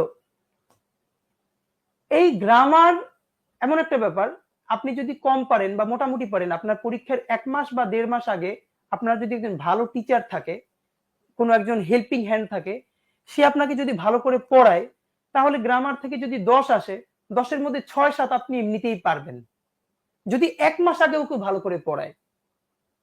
কিন্তু এই 7 আইটেমস গুলো হলো এমন ব্যাপার, যেটা আপনি যদি 4-5 মাস আগে থেকে পড়তে শুরু না করেন, আপনি 1 মাস আগে এগুলো পড়তে শুরু করলে বা 15 দিন আগে পড়তে শুরু করলে আপনার মাথা খারাপ হয়ে যাবে, আপনি কিছু করতেই পারবেন না। কারণ এইগুলোর সিস্টেম হলো আপনি একদিক থেকে পড়বেন আর একদিক থেকে ভুলবেন। তাহলে পড়বো কিন্তু ভুলবো না, সেটার পদ্ধতি কি? বারবার রিভিশন দিব। এ নিয়ে আমরা ক্লাসে অনেক কথা বলবো, কিভাবে রিভিশন দিব, কিভাবে পড়লে মনে থাকবে, সেগুলো আজকে বলবো না। এখন আমার আফসোসের জায়গাটা কি, আমার কষ্টের জায়গা হলো যেইটা 1 মাস 2 মাস ভালো করে পড়লেও হয় গ্রামার পার্টটা, সেইটা আমরা টিচাররা বা কোচিং গুলো 4 মাস ধরে পড়াই স্টুডেন্টদেরকে। আর যেইটা পড়া উচিত 4-5 মাস ধরে, যেটা তার 3 ভাগের 2 ভাগ নাম্বার সেখান থেকে আসবে, এই ল্যাঙ্গুয়েজ আইটেমস, সেগুলো তাদেরকে পড়াই না। স্টুডেন্টরা পড়লেও পড়তে শুরু করে 15 দিন আগে থেকে। আর এ কারণেই সে পরীক্ষায় কোনো তাল করতে পারে না। তাহলে সঠিক পরামর্শ হলো, আপনার টিচার আপনার গ্রামার বেশি পড়তে হবে না। যেমন আপনি আমাদের সাথে যদি ইনশাল্লাহ লেগে থাকেন, তাহলে আমার পরামর্শ হলো আমি প্রথম থেকে শেষ পর্যন্ত ইনশাল্লাহ যেভাবে আপনাদের সাথে গ্রামারের ক্লাসগুলো নিব, আপনার কাজ হলো শুধু এই বইটা সাথে রাখবেন, ক্লাসটা নিয়মিত করবেন এবং যতটুকু হোমওয়ার্ক দিব ততটুকু করে দিবেন। 10টা গ্রামারের প্রশ্ন আসলে ইনশাল্লাহ আপনি অটোমেটিকলি 7-8টা এমনি পেরে যাবেন। ক্লাসের বাইরে বাসার খুব বেশি গ্রামার পড়ার দরকার নাই। ক্লাসে যেটুকুন করাবো খুব মনোযোগ দিয়ে শুনবেন, আর এখানে যেটুকুন অল্প অল্প হোমওয়ার্ক আছে করে ফেলবেন, শেষ। কিন্তু আপনি যদি ভালো করতে চান তাহলে আপনাকে যেটা করতে হবে, এই 7 আইটেমস প্রতিদিন একা একা পড়তে হবে। প্রতিদিন। যেমন আজকে সময় খুব কম, আজকে আমার হাতে মাত্র আধা ঘন্টা সময় আছে। আধা ঘন্টা আপনি কাজ করেন, এখান থেকে 5টা প্রিপোজিশন পড়েন, 5টা ইডিয়মস পড়েন, মানে আপনি ধারাবাহিকতা রক্ষা করেন যে আমি পড়ছি। হ্যাঁ, তাহলে ইংলিশে কে ভালো করবে? আরেকটা কথা মনে রাখবেন, এই গ্রামার পার্টে না সবাই একটা এভারেজ নাম্বার পায়। যেমন এই গ্রামারে যদি ধরেন 10 নাম্বারই আসে, ধরলাম 10 নাম্বার যদি আসে, এখানে যে খুব ভালো সে পাবে 8, যে মিডিয়াম সে পাবে 6। খুব কিন্তু তফাৎ হয় না, কারণ সবাই 5-6 মাস ধরে শুধু গ্রামারই পড়ে। কিন্তু ইংলিশে পার্থক্যটা কোথায় তৈরি করে দেয়? এই 7 আইটেমস। কারণ যারা খুব দূরদর্শী না তারা কেউ এই 7 আইটেমস গুলো পড়ে না। যে এইখানে পড়ে না সে এইখানে 12-র মধ্যে পাবে 3-4, আর যে ভালো পড়াশোনা করছে এটার উপরে প্রিপারেশন নিচ্ছে সে পাবে 10। সুতরাং টোটালি ইংলিশের মার্কস এর উপরে কে এগিয়ে থাকবে? যে 7 আইটেমস পড়ছে। তাহলে গ্রামার কি পড়বেন না? অবশ্যই পড়বেন। আমার কথা হলো যতটুকুন প্রয়োজনীয় তার থেকে বেশি পড়া যাবে না। কারণ যেটা যতটুকুন জরুরি তার থেকে বেশি করে ফেললে তাহলে অন্য একটা জরুরি জিনিস নষ্ট হয়ে যায়। আমরা এই গ্রামারে এত বেশি ফোকাস করি, এখানে করতে করতে তার থেকেও যে বিশাল চ্যাপ্টার এখানে পড়ে আছে সেটা আমাদের মনেই থাকে না। তা আপনাদের প্রতি আমার বিনীত অনুরোধ, যারা ভালো করে পড়াশোনা করতে চান, এইটা 7টা আইটেম সুন্দর করে কাগজে লিখে পড়ার টেবিলের সামনে লাগিয়ে রাখবেন। একদম সিরিয়াল ধরে একটা বই থেকে পড়তে শুরু করবেন। বাজারে যত ভালো বই আছে আপনি দেখেন, আপনাদের আছে, আমাদের মার্চ ফরওয়ার্ডের বই তো আছেই, সেগুলো আপনারা হাতে পাবেন, সেখান থেকে পড়ে ফেলবেন ইনশাল্লাহ। পড়ে ফেলার পর আপনি এখান থেকে প্রতিদিন পড়েন। গ্রামার আপনাকে পড়তে হবে না, সেটা আমাদের দায়িত্ব। শুধু ক্লাস করবেন ঠিকমতো আর পরীক্ষা দিবেন, তাহলে ইনশাল্লাহ গ্রামারের পার্ট হয়ে যাবে। তো আপনাদের সাথে এইটা একটু বলার চেষ্টা করলাম। এই পর্যন্ত সবাই বুঝতে পেরেছেন কিনা আমার কথা? একটু কাইন্ডলি সবাই কমেন্ট করেন যে বুঝতে পেরেছি বা বুঝতে পারছি। একটু কমেন্ট করেন, আমি একটু দেখতে চাই।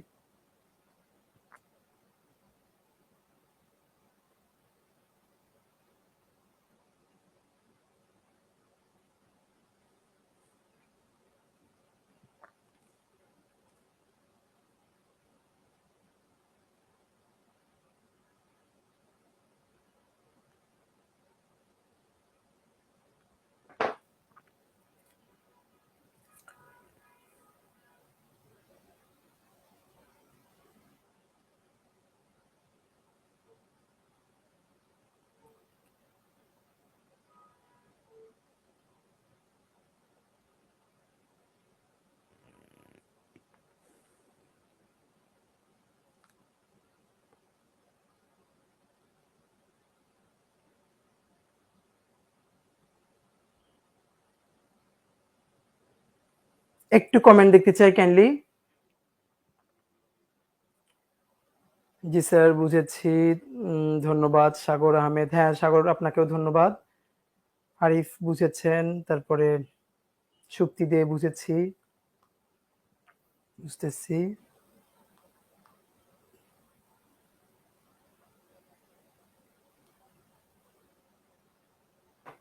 ধন্যবাদ। হ্যাঁ ধন্যবাদ। ঠিক আছে ভাই, তাহলে আমি এবার আপনাদের সাথে যে কাজটা একটু করতে চাই, আমি আর 5 মিনিটের মধ্যে আপনাদেরকে ব্যাংক রিটেনে কি প্রশ্ন আসে সেটা একটু বোঝানোর চেষ্টা করব। কারণ অনেকেই বলবে যে ভাই এখন আমরা প্রিলির মধ্যে রিটেন কেন পড়বো? ওই যে বলেছি, প্রিলি পরীক্ষার পর রিটেনের পরীক্ষা হতে মাত্র সময় লাগে 1 সপ্তাহ থেকে 15 দিন। আপনি এখন তো রিটেনের পড়া পড়বেন না, কিন্তু রিটেনের কি আসে অন্তত সেটুকু আপনার মাথায় থাকলে প্রিলির পড়াশোনা করার মধ্যে একটু সহজ হবে, এই জন্য বলবো। এরপরে আপনাদেরকে আমি এখান থেকে একটু পড়াতে শুরু করব। সবাই একটু খেয়াল করি।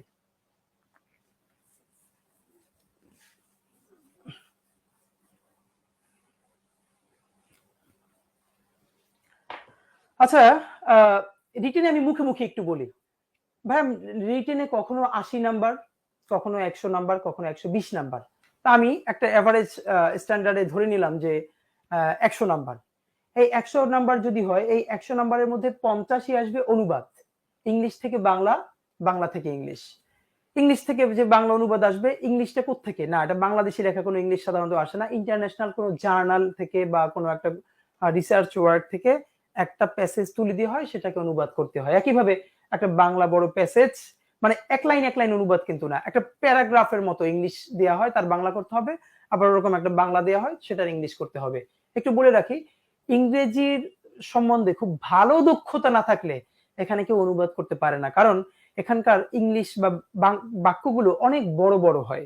দ্বিতীয়ত, এখানকার শব্দগুলো সাধারণত অন্যান্য পরীক্ষার থেকে একটু আনকমন হয়, একটু কঠিন হয়, যে কারণে কারো যদি শব্দের অর্থ, বাক্য অর্থ করার দক্ষতা আগে থেকে না থাকে, তাহলে সে অনুবাদে সে কিছুই করতে পারে না। আর বাকি আসে হলো ফোকাস রাইটিং, দ্যাট মিনস এর মধ্যে এসে আসতে পারে, লেটার রাইটিং আসতে পারে, এরকম যেগুলো আসে সেগুলো আমাদেরকে ফ্রি হ্যান্ড লিখতে হবে। তো আমি আপনাকে যেটা বলতে চাই, এখন তো আমরা ওখানে অত যাব না, একটা জিনিস আপনি জানলে ওই রিটেনের 100তে ভালো করবেন, সেটা ইংলিশ মানে অনুবাদ হোক ইংলিশ থেকে বাংলা, বাংলা থেকে ইংলিশ, এসে হোক, যা হোক, সেটা হলো প্রচুর শব্দের অর্থ জানা, শব্দের প্রয়োগ জানা, আর বাক্যের অর্থ জানা। এগুলো আপনি জানলে আপনি ওগুলো এমনিতেই ভালো করবেন। আর এগুলো ছাড়া আপনি প্রিলিতে যত নিয়ম পড়বেন, ব্যাংকের রিটেনে 1 পয়সাও কাজে লাগবে না।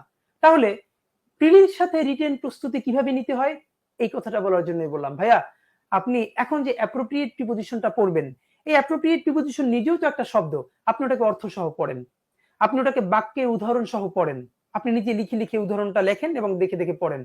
এই যে আপনি উদাহরণটা শব্দের অর্থ বললেন, আপনি কিন্তু একটা শব্দ শিখলেন, আপনি যখন বাক্য দেখে দেখে এক্সাম্পলটা লিখলেন এবং সেই এক্সাম্পলের বাংলা করলেন, তখন এক্সাম্পলটাও কিন্তু একটা সেন্টেন্স।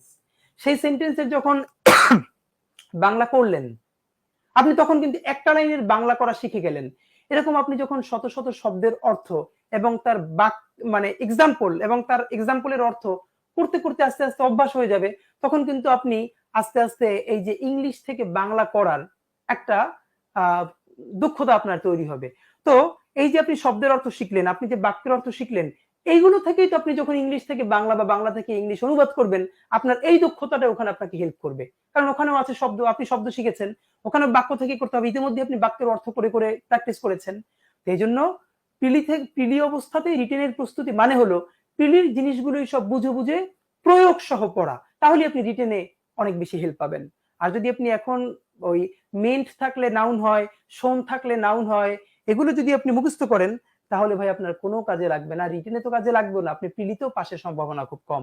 তাহলে আজকে আমাদের মূল কথাটা হলো, আজকে থেকে আমরা যারা প্রস্তুতি শুরু করব, ইংলিশের ক্ষেত্রে এই 7টা আইটেমস প্রতিদিন 5টা করে হলেও পড়বো, শব্দের অর্থ বুঝে পড়বো, তার সামনে যে বাক্য উদাহরণ দেয়া আছে সেই বাক্যটা মুখস্থ করব না, কিন্তু মাঝে বারবার পড়বো এবং খাতায় লিখবো, কারণ পরীক্ষায় কিন্তু এই বাক্যটাও আসতে পারে, অথবা এই বাক্যের মধ্যে অন্য একটা বাক্য আমাকে প্রয়োগ হিসেবে আমাকে করতে দিবে। আর এভাবে করতে করতেই এই শব্দের অর্থ আর বাক্যের অর্থ ধরে ধরে পড়তে পড়তেই আমি রিটেনের জন্য একটা সময় ফিট হয়ে যাব। ওকে, ঠিক আছে। তাহলে আপাতত আপনাদের এখন আমি আপনাদেরকে একটু পড়ানো শুরু করব বিসমিল্লাহ বলে। তার আগে আমি একটা প্রশ্নের আইডিয়া আপনাদেরকে দেওয়ার চেষ্টা করেছি। প্রশ্ন সম্বন্ধে, প্রিলি, রিটেন, ব্যাংকের প্রশ্ন সম্বন্ধে আর কারো যদি কোনো প্রশ্ন থাকে এখন কাইন্ডলি কমেন্টে লিখুন। আর যদি কমেন্ট মানে কোনো প্রশ্ন না থাকে, আপনি যদি এ পর্যন্ত সবাই বুঝে থাকেন, তাহলে একটা কমেন্ট করে দেন অল ক্লিয়ার, আর কিছু না।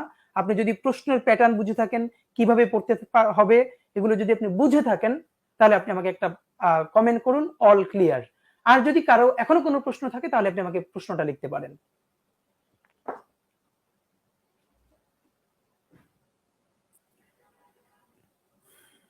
হ্যাঁ, পবিত্র বিশ্বাস বলেছেন যে রাইটিং সেকশন নিয়ে কিছু বলেন। আমি তো মাত্রই বললাম সংক্ষেপে, এর থেকে বেশি বলতে চাই না। আজকে যেহেতু প্রথম ক্লাস, অনেকে প্রিলির কথা এতক্ষণ শুনে শুনেই ক্লান্ত হয়ে গেছে, সুতরাং আরো একটু মানে টায়ার্ড হয়ে যেতে পারে। তবুও বললাম, ওই যে 100 মার্কস ধরে নিলাম, 100-র মধ্যে অনুবাদেই আসবে 50, 25 ইংলিশ থেকে বাংলা, 25 বাংলা থেকে ইংলিশ, এক লাইন অনুবাদ আসবে না, বড় প্যাসেজ আসবে। আর বাকিটা হলো ফোকাস রাইটিং, এর মধ্যে এসে থাকতে পারে, লেটার রাইটিং থাকতে পারে, যার পুরো জিনিসটাই ডিপেন্ড করে আপনি কত শব্দ জানেন, শব্দের অর্থ জানেন, কত বাক্যের অর্থ বোঝেন। তো সেগুলো প্রিলি থেকে আপনি পড়তে শুরু করলে রিটেনে আপনি এমনিতে ইনশাল্লাহ ভালো করবেন। আর প্রিলিতে আপনি শব্দের অর্থ বাক্যের অর্থ না পড়ে যদি শর্টকাট নিয়ম পড়েন, মেন থাকলে নাউন, শোন থাকলে নাউন, এরকম যদি পড়েন তাহলে কোনো মতে কপাল ভালো হলে প্রিলি পাস করবেন, রিটেনে জীবনেও পাস করা যাবে না। রিটেন সম্বন্ধে আরো অনেক ডিটেল কথা বলবো আপনাদেরকে, প্রিলির কিছু ক্লাস নেই, আপনারা ক্লাস করতে করতে যখন আপনারা শিখে যাবেন তখন আবার রিটেন নিয়ে আপনাদের সাথে ডিটেল আলাপ করবো। হ্যাঁ, আর যারা বুঝতে পেরেছেন তারা একটু অল ক্লিয়ার লিখে দেন। ভাইয়া বাংলাদেশ ব্যাংকের সিলেবাস কি সেম?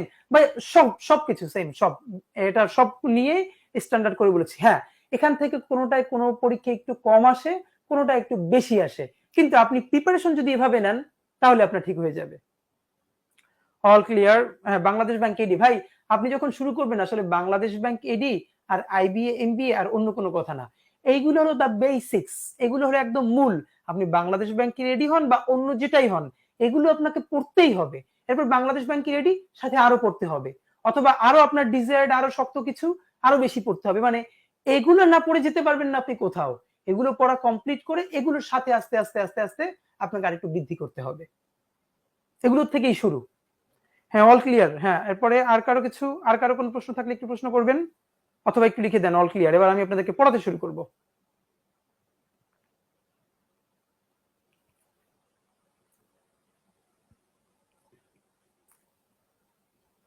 মানে এটা হলো একদম বেসিক, এখান থেকে শুরুটা হবে, এইটা ক্লিয়ার করলে হ্যাঁ এই পড়াশোনাটাই আপনাকে বিসিএস এই পুরো একদম যথেষ্ট হেল্প করবে।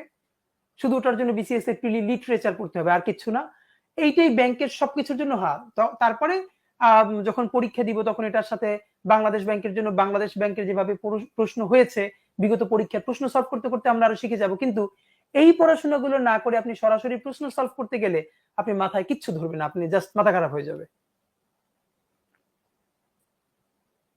ক্লাস রুটিন চেয়েছেন একজন ভাইয়া, এটা আমাদের যিনি এই দায়িত্বে আছেন উনি আপনাকে ক্লাস রুটিন মানে আপনাদের গ্রুপে আপ করে দিবে। হ্যাঁ, অবশ্যই আপ করে দিবে, অথবা যেভাবে দেওয়া দরকার ক্লাস রুটিন দিয়ে দিবে।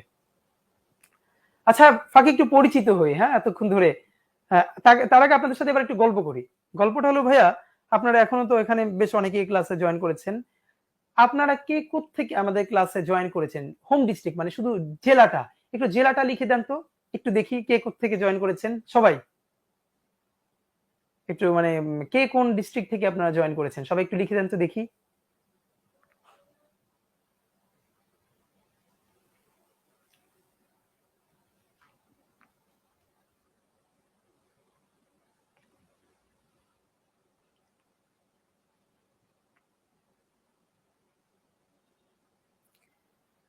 দীপু দাস বরিশাল, আকাশ হচ্ছে পঞ্চগ্রাম, সজীব কুমিল্লা, নাজমা সুলতানা চিটাগাং, নিলয় ঢাকা, হৃদয় চৌধুরী ঢাকা, তারপরে রানেলাস ময়মনসিং, সাথী বরিশাল, চিটাগাং, ঢাকা ঢাকা, লিটন সন্ধ্যা খুলনা, কুমিল্লা, চিটাগাং, ভোলা, তারপরে হচ্ছে আমাকে জিজ্ঞেস করেছে একজন যে আমি কোত্থেকে, আমি তো ক্লাস নিচ্ছি অবশ্যই ঢাকায় বসে, কিন্তু আমার বাড়ি কোথায়, আমার হোম ডিস্ট্রিক্ট কোথায়? আচ্ছা একজনই নওগাঁ, ঠিক আছে অনেক জায়গা থেকে আপনারা আছেন। আচ্ছা নোয়াখালী কাউকে দেখলাম না, একটা ক্লাস নিচ্ছি নোয়াখালীর, এটা কোনো কথা? কুমিল্লা আছে, চিটাগাং আছে, নোয়াখালী থেকে দেখছি না, আশা করি আছে, কেউ কমেন্ট করবেন। বরিশালের আছে, ঠিক আছে। পার্বত্য চট্টগ্রামের কাউকে দেখছি না, গত ক্লাসে পার্বত্য চট্টগ্রামের ছিল। মানে কারা কোথায়, মানে যেখানে টুরিস্ট স্পট আছে সেখানে থাকলে তাদেরকে একটু মানে মনে রাখা যে ঘুরতে গেলে যেন আপনাদের বাড়িতে গিয়ে উঠতে পারি। হ্যাঁ, ঠিক আছে ভাইয়া। হ্যাঁ, আসেন আমরা এবার একটু পড়তে শুরু করব। যাদের কাছে মার্চ ফরওয়ার্ডের এই ইংলিশ লেকচার ম্যাটেরিয়াল আছে তারা তো বই ধরবেন, যাদের কাছে ম্যাটেরিয়াল নাই তাদের কাছে তো নিশ্চয়ই আপনারা ওই যে পিডিএফ ফাইল নিয়েছেন তো সেখান থেকে ধরবেন। আর যাদের কাছে একদমই কিছু নেই তারা আপাতত একটু শোনার চেষ্টা করেন। আজকে আমরা শুরু করলাম তো পুরো ক্লাসটা জুড়ে আগে প্রশ্নের পোস্টমর্টেম করার চেষ্টা করলাম, কিভাবে পড়তে হবে একটা আউটলাইন দিলাম। এবার জাস্ট আমরা একটু পড়ার চেষ্টা করব, অনেক বেশি পড়ে ফেলবো না, আজকে শুরুটা করলাম, তারপরে আমরা ইনশাল্লাহ আরো বেশি পড়বো। ঠিক আছে, সবাই একটু কাজ করি। আমরা মার্চ ফরওয়ার্ডের যে প্রথম লেকচার বই আমাদের আছে, সেই প্রথম লেকচারের একদম প্রথম লেকচারে ক্লাস ডিসকাশন দেয়া আছে। এই যে ক্লাস ডিসকাশন, সবাই খেয়াল করুন, ক্লাস ডিসকাশন। ক্লাস ডিসকাশনের মধ্যে বেশ কিছু প্রশ্ন দেয়া আছে। হ্যাঁ, বেশ কিছু প্রশ্ন দেয়া আছে। তো আমরা এখান থেকে এখন কিছু প্রশ্ন একটু বোঝার চেষ্টা করব। একটা খেয়াল করবেন, আপনাদের এখন অনেকের মনে, এই বইটা যাদের হাতে আছে তারা আপনারা অনেকে বলবেন যে ভাইয়া আগে তো এখানে কোনো চ্যাপ্টারের রুল টুল লেখা নাই, সরাসরি প্রশ্ন দিয়ে দিল, এটা কেন? এটাই এখন বোঝাতে চেয়েছি। হাজারো রুল পড়েও লাভ নাই, কারণ ওই রুল থেকে যখন প্রশ্ন আসবে আপনি পরীক্ষায় প্রশ্ন দেখেই বুঝবেন না যে এইটা সেই রুলের। তাহলে আমরা কি করব, আগে রুল পরে প্রশ্ন, এটা না, পরীক্ষার মতো পড়বো। ভাই পরীক্ষায় রুল আসে না, প্রশ্ন আসে, সরাসরি প্রশ্ন আসে। তাহলে আমরাও আগে প্রশ্ন দিয়ে রেখেছি, আগে প্রশ্ন পড়বো। আপনারা চেষ্টা করবেন, কেউ পারবেন কেউ পারবেন না, অর্ধেক পারবেন, একটু পারবেন, আবার একটুও পারবেন না, তখন আমি আপনাদেরকে হেল্প করব। এরপর এই প্রশ্ন সলভ করতে যে যখন যেই রুল বলা দরকার তখন আমরা সেই রুল বলবো। এর মানে আগে রুল বলবো তারপরে প্রশ্ন, এটা ভুল। আগে প্রশ্ন পরে নিয়ম বলবো, তাহলে লাভটা হবে কি, এই প্রশ্নটা পড়ে যখন পারবো না তারপরে যখন নিয়মটা শুনবো তখন সেটা আমার অনেক বেশি মনে থাকবে। নাম্বার 2, এখানে রুল দিয়ে যদি ভরা থাকতো কিন্তু পরীক্ষার হলে তো রুল থাকবে না। এখানে প্রশ্ন দিয়ে ভরা আছে, পরীক্ষার হলে প্রশ্ন থাকবে, দেখতে দেখতে আমরা অভ্যস্ত হয়ে যাব। ঠিক আছে ভাইয়া, আমি একটা প্রশ্ন পড়ছি, আপনারাও সবাই একটু কাইন্ডলি বোঝার চেষ্টা করবেন।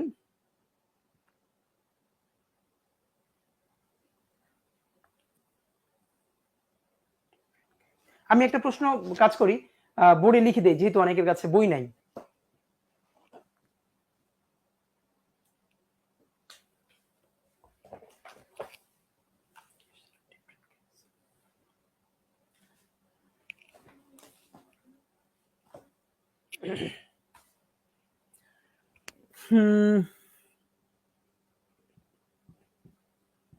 The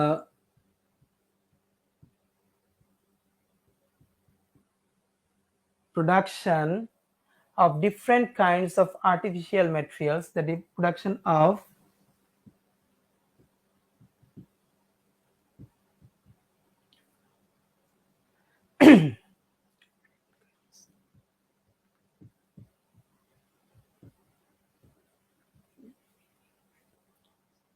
আপনারা একটু লিখে ফেলবেন, of artificial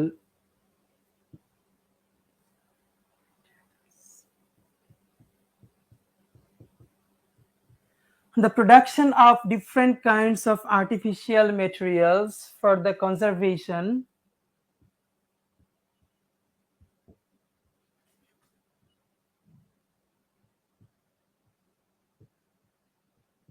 আমি একটু স্পষ্ট করেই লেখার চেষ্টা করছি, এরপর আবার পড়ে দিব না বুঝলে, of our natural resources.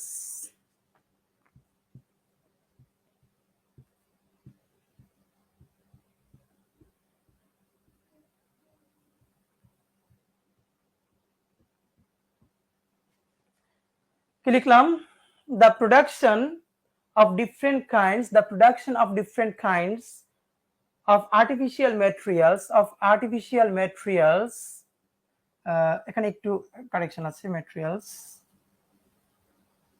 আর এখানে একটা আর হবে, আর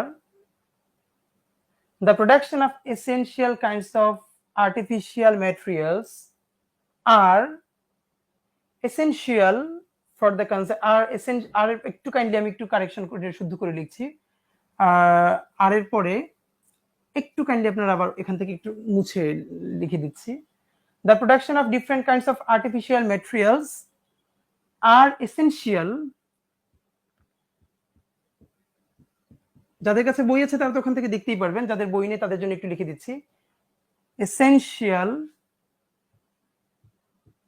for the conservation, for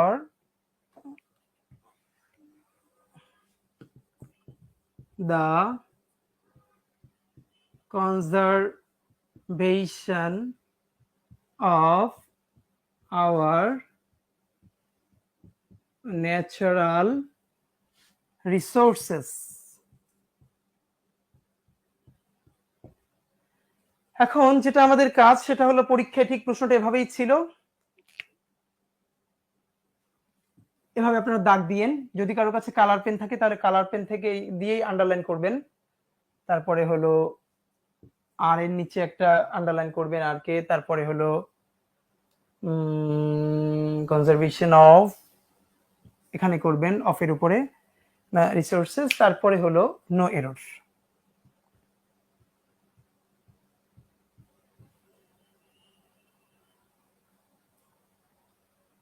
ন্যাচারালও একটা আছে। এটা হলো এ, এটা বি, এটা সি, এটা ডি, এটা হলো নো এরর ই। খেয়াল করুন, প্রথমত হলো বাক্যটা একটু সবাই লিখবেন, আমি পড়ে দিচ্ছি যদি যাদের বুঝতে যদি কারো সমস্যা হয়। The production of different kinds of artificial materials, the production of different kinds of artificial materials are essential for the conservation, for the conservation of our natural resources. No error. এখানে কাইন্ডস কে underline করেন, আর কে underline করেন, of K underline করেন, natural কে underline করেন, no error কে underline করেন, A B C D E. ঠিক এটাই একটা ব্যাংকের প্রশ্ন, আমরা এখানে জাস্ট তুলে দিয়েছি আপনাদেরকে বোঝানোর জন্য। ভাইয়া পরে যখন আমরা ক্লাস করব তখন কিন্তু এভাবে লিখলে অনেক সময় চলে যাবে, আপনাদের সবার কাছে বই থাকতে হবে অথবা পিডিএফ থাকতে হবে। আমি জাস্ট বলবো আপনারা ওখান থেকে মিলিয়ে নেবেন, তাহলে পরে অনেক দ্রুত আগাবে। আজকে ইউনিটের ফার্স্ট ক্লাস বলে আমরা একটু লিখে লিখে দেখছি। এখন আমাদের সবার যেটা কাজ হলো, আপনাদের সবাই আমাকে একটু কমেন্ট করেন এই বাক্যের মধ্যে কোনটা ভুল, এ বি সি ডি, নাকি পুরো বাক্যটা ঠিক আছে। যদি মনে করেন বাক্যের মধ্যে কোনো ভুল নাই তাহলে উত্তর হবে ই। সবাই একটু আমাকে কমেন্ট করবেন, যার কাছে যেটা মনে হয় চিন্তা করে সেটা বলবেন।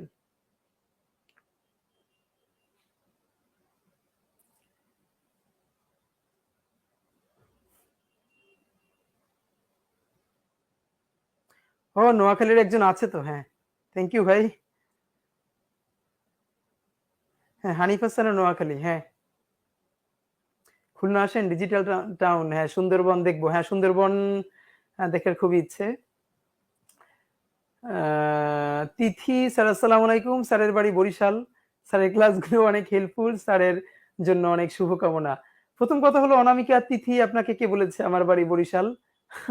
হ্যাঁ আমি বৃহত্তর বরিশালের, আমার বাড়ি হলো ঝালকাঠি, হ্যাঁ বরিশালের ঠিক পাশের যে জেলাটা। থ্যাংক ইউ তিথি, কি করে জানলেন আমি জানি না। আপনার জন্য শুভকামনা। আচ্ছা অনেক উত্তর করতে শুরু করেছেন, বি ভুল বি ভুল বি ভুল। আচ্ছা বেন জনসন বি ভুল। আচ্ছা আরো দেখি, অন্যদেরও দেখি, যে যে কারণে যেটাই বলবেন তার কাছে সেটা যৌক্তিক কারণ থাকতে হবে, যে আমার কাছে এই কারণে মনে হচ্ছে যেটা ভুল। আমরা আগামী 10 থেকে 15 মিনিট ক্লাস নিব, তারপরে আমরা ক্লাস শেষ করে দিব। সবাই বি বলছে, বি ভুল। আচ্ছা কেন, একটু কেন, যারা বি কে ভুল বলছেন একটু কমেন্ট করবেন কাইন্ডলি, যে কেন মনে হচ্ছে ভাইয়া।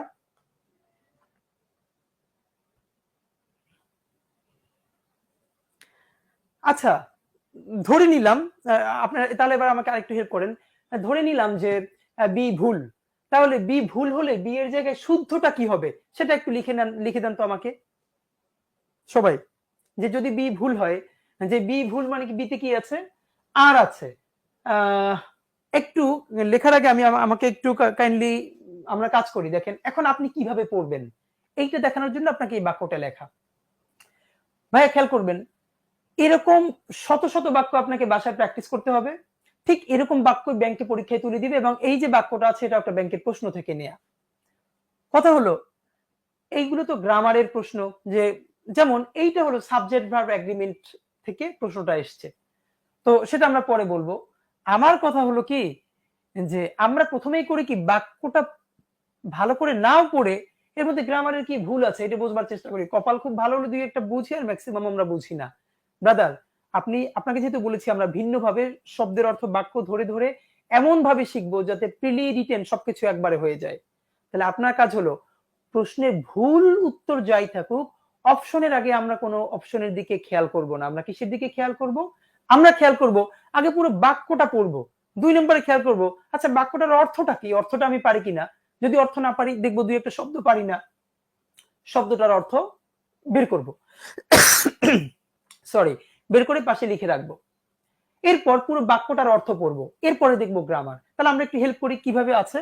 The production of different kinds of artificial material, the production ধরলাম। আর এই অর্থ করার সময় একদম প্রত্যেকটার যে সাবলীল বাংলা বলতে হবে প্রথম দিকে, সেটা দরকার নাই। কারণ প্রথম দিকে আপনি শতভাগ সাবলীল বাংলা বলতে গেলে আপনি বেশি পড়া আগাবে না। এক সময় সাবলীল বাংলা পড়তে পারতে হবে, কিন্তু প্রথমে আপনি যেটার ইংলিশটা বোঝেন, কিন্তু বাংলা, যেমন প্রোডাকশন, এই প্রোডাকশনের মানে কি, উৎপাদন। এখন উৎপাদন আপনার মুখে আসছে না, আপনি বলেন ঠিক আছে, কিন্তু বুঝতে তো পারছেন, তাহলে বলবেন the production of different kinds of artificial material. Artificial মানে কি ভাইয়া? আর্টিফিশিয়াল মানে হলো কৃত্রিম, আর্টিফিশিয়াল মানে হলো কৃত্রিম, ম্যাটেরিয়াল মানে কি, যে কোনো বস্তু। তাহলে আর্টিফিশিয়াল মানে, ম্যাটেরিয়াল মানে কি, কোনো কৃত্রিম বস্তু। তাহলে অর্থ করি, দ্য প্রোডাকশন, উৎপাদন, কিসের উৎপাদন, অফ ডিফারেন্ট কাইন্ডস, বিভিন্ন পদের, বিভিন্ন রকমের, কিসের রকমের, of artificial materials. Artificial material মানে কি? আর্টিফিশিয়াল ম্যাটেরিয়াল মানে হলো কি, একটু আগে আমরা বলেছি যে কৃত্রিম কোনো ম্যাটেরিয়াল বা বস্তু। তাহলে আমরা যদি বলি কৃত্রিম কোনো, পিছন থেকে বলছি, কৃত্রিম কোনো বস্তুর বিভিন্ন প্রকারের উৎপাদন। তাহলে এই যে উৎপাদন, দা প্রোডাকশন হলো উৎপাদন। এরপর বলেছি আর এসেনশিয়াল, সেগুলো হলো এসেনশিয়াল বা জরুরি, কাদের জন্য, ফর দ্য কনজারভেশন। কনজারভেশন মানে কি, সংরক্ষণ, সংরক্ষণ। তাহলে ফর দ্য কনজারভেশন, সংরক্ষণের জন্য সেগুলো এসেনশিয়াল বা জরুরি। কি সংরক্ষণ করব, অফ আওয়ার ন্যাচারাল রিসোর্সেস, আমাদের যে ন্যাচারাল রিসোর্সেস বা প্রাকৃতিক সম্পদ আছে, সেগুলোকে সংরক্ষণ করার জন্য একটা জিনিস জরুরি বা এসেনশিয়াল, অত্যাবশ্যক। সেটা কি, সেটা হলো এই যে বিভিন্ন প্রকার, বিভিন্ন প্রকারের আর্টিফিশিয়াল ম্যাটেরিয়ালের প্রোডাকশন। তাহলে এটা তো খুব ভালো করে হলো না, আরেকবার বলি, ভেঙে ভেঙে বলবো, আপনারা সবাই খেয়াল করবেন। দ্য প্রোডাকশন, উৎপাদন, কিসের উৎপাদন, of different kinds of artificial material, artificial ম্যাটেরিয়ালের বিভিন্ন প্রকারের যে উৎপাদন, এটা হলো এসেনশিয়াল বা জরুরি। কিসের জন্য, for the conservation of our natural, of our natural resources, আমাদের প্রাকৃতিক সম্পদ রক্ষার জন্য বিভিন্ন প্রকারের আর্টিফিশিয়াল ম্যাটেরিয়ালের প্রোডাকশন বা উৎপাদন দরকারি বা প্রয়োজনীয়। তাহলে আসল বাংলাটা কেমন দাঁড়ালো, আসল বাংলাটা বলতে চেয়েছে যে আমাদের ন্যাচারাল রিসোর্স বা প্রাকৃতিক সম্পদের কনজারভেশন বা সংরক্ষণের জন্য বিভিন্ন প্রকার আর্টিফিশিয়াল ম্যাটেরিয়ালের উৎপাদন এটা প্রয়োজনীয়। এই যে বাক্যটা বলেছে, এই বাক্যটার মধ্যে 4টা জায়গায় আন্ডারলাইন করেছে। তো আসলে হ্যাঁ, ভুল এখানেই। ভুলটা কোথায়, এখানে আর না হবে না, কেন হবে, কি হবে, ইজ হবে। এখন এইটা কেন হবে ভাইয়া, ওই যে আমরা একটু আগে বলেছি আমাদের টপিকের নাম হলো, টপিকটা কি, জাস্ট একটা প্রশ্ন দেখানোর জন্য বলছি, subject verb agreement, subject verb agreement. আমি এখনই আপনাদেরকে একটা জিনিস একটু জানতে চাই, আমাকে আপনারা একটু লিখে দিবেন যে সাবজেক্ট ভার্ব এগ্রিমেন্টের এই এগ্রিমেন্ট শব্দের অর্থ কি ভাইয়া। সবাই একটু কাইন্ডলি এখনই কমেন্ট করবেন। সাবজেক্ট ভার্ব এগ্রিমেন্ট যে আমরা ছোটবেলা থেকে পড়ি, এই এগ্রিমেন্ট শব্দের অর্থ কি, সবাই একটু লিখে দিবেন।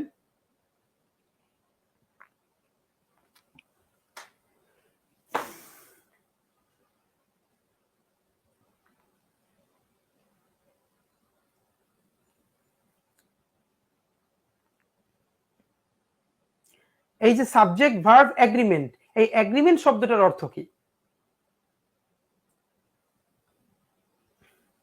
একটু সবাই লিখে দেন শুধু এগ্রিমেন্ট শব্দের অর্থ।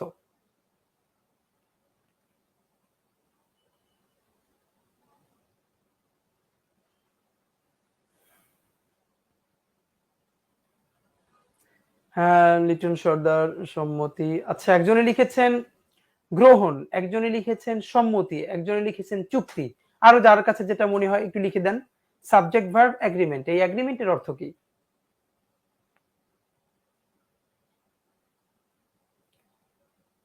আরেকজন লিখেছেন একমত হওয়া, মিল হওয়া, এরপর আর কেউ মিল, যোগসূত্র।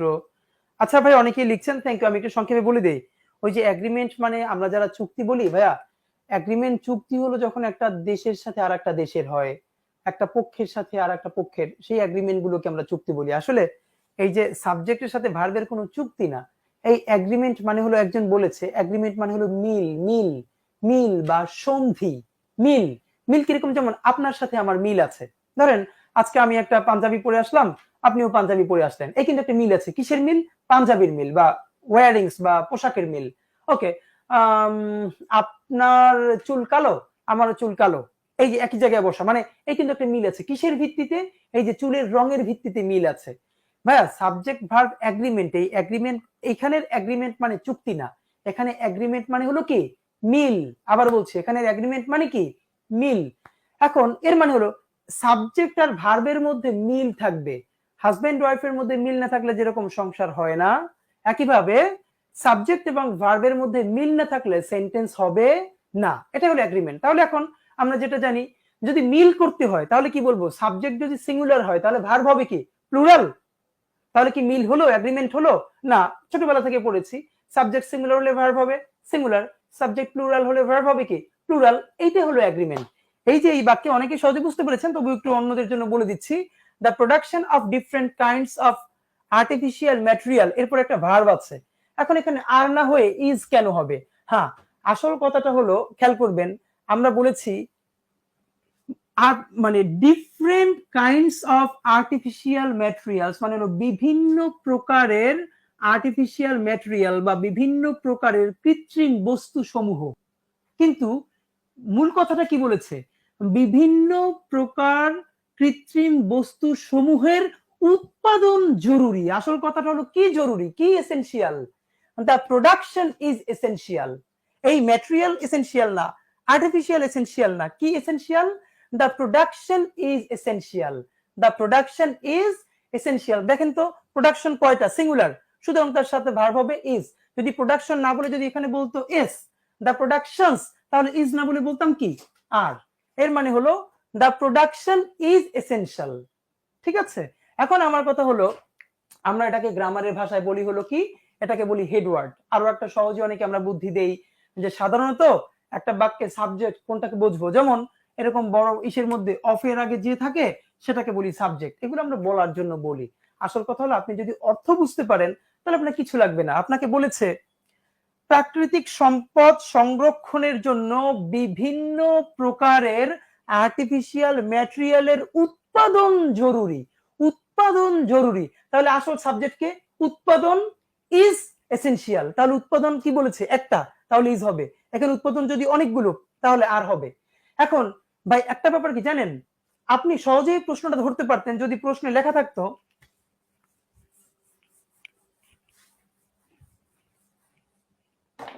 যদি লেখা থাকতো দ্য প্রোডাকশন লিখে ইজ অথবা আর একটা কিছু, তাহলে আপনি কিন্তু একদম সহজে বলতেন যে ও দা প্রোডাকশন, একটা প্রোডাকশন তো তাহলে ইজ হবে। যদি প্রোডাকশনের সাথে এস থাকতো তাহলে বলতেন আর হবে।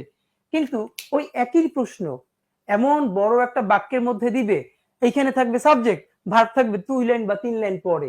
আপনার যদি রিডিং ক্যাপাসিটি খুব ভালো না থাকে, পড়ে পড়ে বুঝবার দক্ষতা যদি বা অভ্যাস যদি না থাকে, তাহলে আপনি সাবজেক্ট সিঙ্গুলার হলে ভার্ব সিঙ্গুলার হবে, সাবজেক্ট প্লুরাল হলে ভার্ব প্লুরাল হবে, এই নিয়ম শতবার জানার পরেও আপনি এখানে আনসারই করতে পারবেন না। কারণ পুরো বাক্য পড়েই আপনি বুঝতে পারবেন না যে আসলে কোথায় ভুলটা করতে চেয়েছে বা কি করতে চেয়েছে।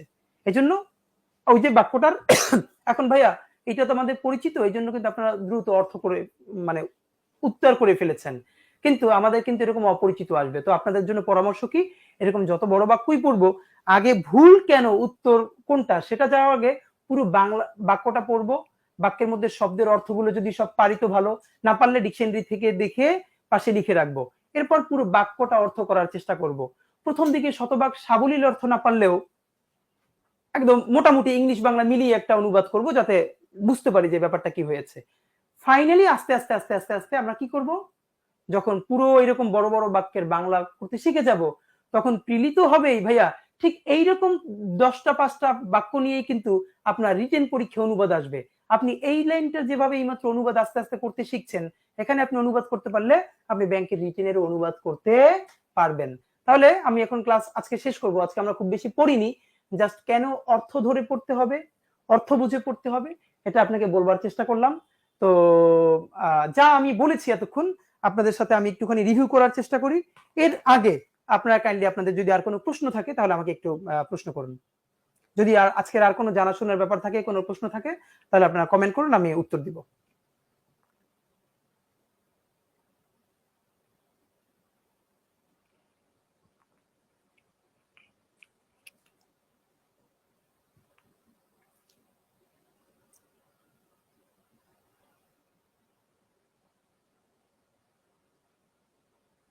কারো কোনো প্রশ্ন কি আছে ভাইয়া?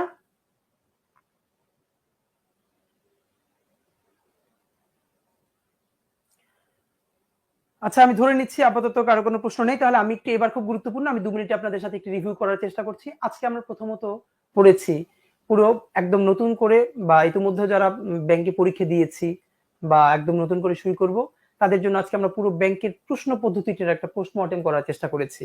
আমরা বিভিন্নভাবে বিভিন্ন প্রশ্নে কখনো 15, কখনো 20, কখনো 25 হয়। আমরা প্রিলিতে ইংলিশে 20 স্ট্যান্ডার্ড ধরে প্রশ্নটাকে দুভাগ করেছি। একটা পার্ট হলো একদম গ্রামার, আর একটা পার্ট হলো ল্যাঙ্গুয়েজ। তো আমরা গ্রামারে বলেছি একদম পার্ট অফ স্পিচ থেকে শুরু করে গ্রামারে যা কিছু আছে সবকিছুই আমাদেরকে পড়তে হবে, সবকিছু আমরা আপনাদেরকে ক্লাসে পড়াবো ইনশাল্লাহ। এটা হলো প্রথম কথা। তবে দ্বিতীয় আরেকটা পার্ট যে ছিল ল্যাঙ্গুয়েজ পার্ট, সেখানে 7টা আইটেম থেকে প্রশ্ন আসে। অ্যাপ্রোপ্রিয়েট প্রিপোজিশন, গ্রুপ ভার্ব বা phrasal verb, idioms and phrase, তারপরে one word substitution, synonym antonym, spelling, analogy. এই 7টা আইটেম থেকে কমপক্ষে 12-13টা পর্যন্ত প্রশ্ন আসে। হ্যাঁ, তো এবং এই আইটেমস গুলোর শুধু শব্দের অর্থ আসবে না, এগুলো বাক্যে প্রয়োগ আসবে। এখন এগুলো কোনো কোচিং এ বা কোথাও পড়িয়ে দেওয়া হয় না, নিজ দায়িত্বে পড়তে হয়। তো তবু আমরা চেষ্টা করবো এগুলো ফাঁকে ফাঁকে পড়ানোর এবং কিছু পড়া নেওয়ার।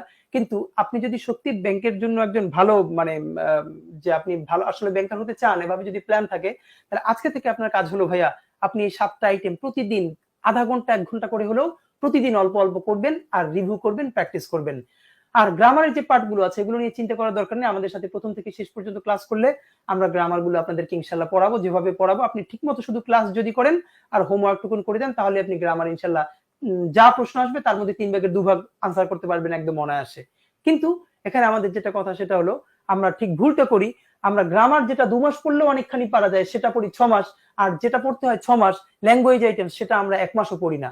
এজন্যই আমরা পরীক্ষায় ইংলিশে ভালো করি না। তাহলে ইংলিশে ভালো করবে কে? যে ল্যাঙ্গুয়েজ আইটেমস গুলো এখন থেকে মুখস্থ করবে সেই মূলত ইংলিশে ভালো করবে, কারণ গ্রামারের পার্ট গুলো সবাই একটা এভারেজ নাম্বার পায়। তাহলে আমরা আজকে থেকে ল্যাঙ্গুয়েজ আইটেমস পড়তে শুরু করব, এটা হলো প্রথম কাজ। গ্রামার গুলো আমরা যখন পড়বো তখন গ্রামারের যে এক্সাম্পল গুলো আমাদের প্রশ্নে এসেছে, আমরা ওখানে শুধু গ্রামারের ভুল বোঝার চেষ্টা না করে ওইটাও যে ইংলিশে যে প্রশ্নটা এসেছে ওই প্রশ্নটাও তো একটা ইংলিশ বাক্য, ওই বাক্যের মধ্যেও তো অনেক শব্দ আছে, আমরা খেয়াল করব ওই শব্দের অর্থ পারি কিনা, না পারলে আস্তে আস্তে নোট নিব, পাশে বইয়ের মধ্যেই লিখে ফেলবো। শব্দের অর্থ হয়ে গেলে তারপরে বাক্যের অর্থ পারি কিনা, প্রথম দিকে না পারলেও একটু অনুমান করার চেষ্টা করব, বুঝে বুঝে তারপরে আমি গ্রামারের পার্ট দেখব। এই যে গ্রামারের মধ্যেই আমি শব্দের অর্থ বাক্যের অর্থ বুঝে বুঝে পড়ার চেষ্টা করব, এতে করেই আমার আস্তে আস্তে ল্যাঙ্গুয়েজ এফিসিয়েন্সি বেড়ে যাবে, আমি রিটেনেও ভালো করব আর প্রিলিতেও ভালো করব। তাহলে ল্যাঙ্গুয়েজ আইটেমস এখন থেকে মুখস্থ করতে হবে, আর গ্রামার গুলোর শব্দের অর্থ বাক্যের অর্থ ধরে ধরে পড়তে হবে। আর রিটেনের জন্য এখন থেকে এভাবে পড়লে রিটেনের জন্য আমাদের প্রিপারেশনটা ইনশাল্লাহ শুরু হয়ে যাবে। এইগুলো আমাদের মোটামুটি পড়াশোনা। মার্চ ফরওয়ার্ডে ইতিমধ্যে এখনো যারা রেজিস্ট্রেশন কমপ্লিট করেন নাই, তারা আপনারা খুব অল্প সময়ের মধ্যে রেজিস্ট্রেশনটা কমপ্লিট করে ফেলুন। আমরা সিক্রেট গ্রুপে একদম বই ধরে ধরে অর্থ ভেঙে ভেঙে ইনশাল্লাহ পরের ক্লাস থেকে পড়ানো শুরু করবো। আজকে ক্লাসটা যেহেতু উন্মুক্ত ছিল, আমরা সবার জন্য একটা গাইডলাইন দেওয়ার চেষ্টা করলাম। আর এই তো মোটামুটি আপনাদের সাথে অনেক কথাবার্তা হলো, ইনশাল্লাহ আমি আপনাদের সাথে পুরো ক্লাসটা কন্টিনিউ করব।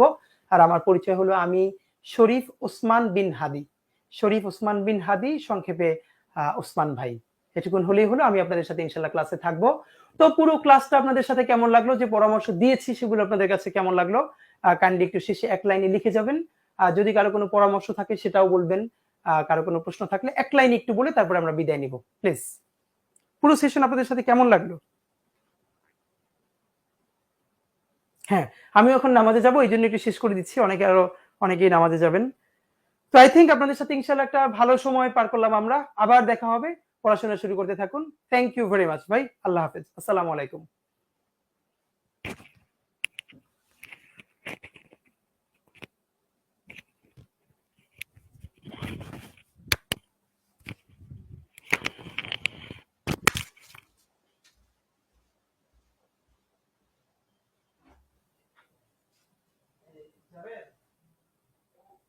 শুরু দিছি ভাই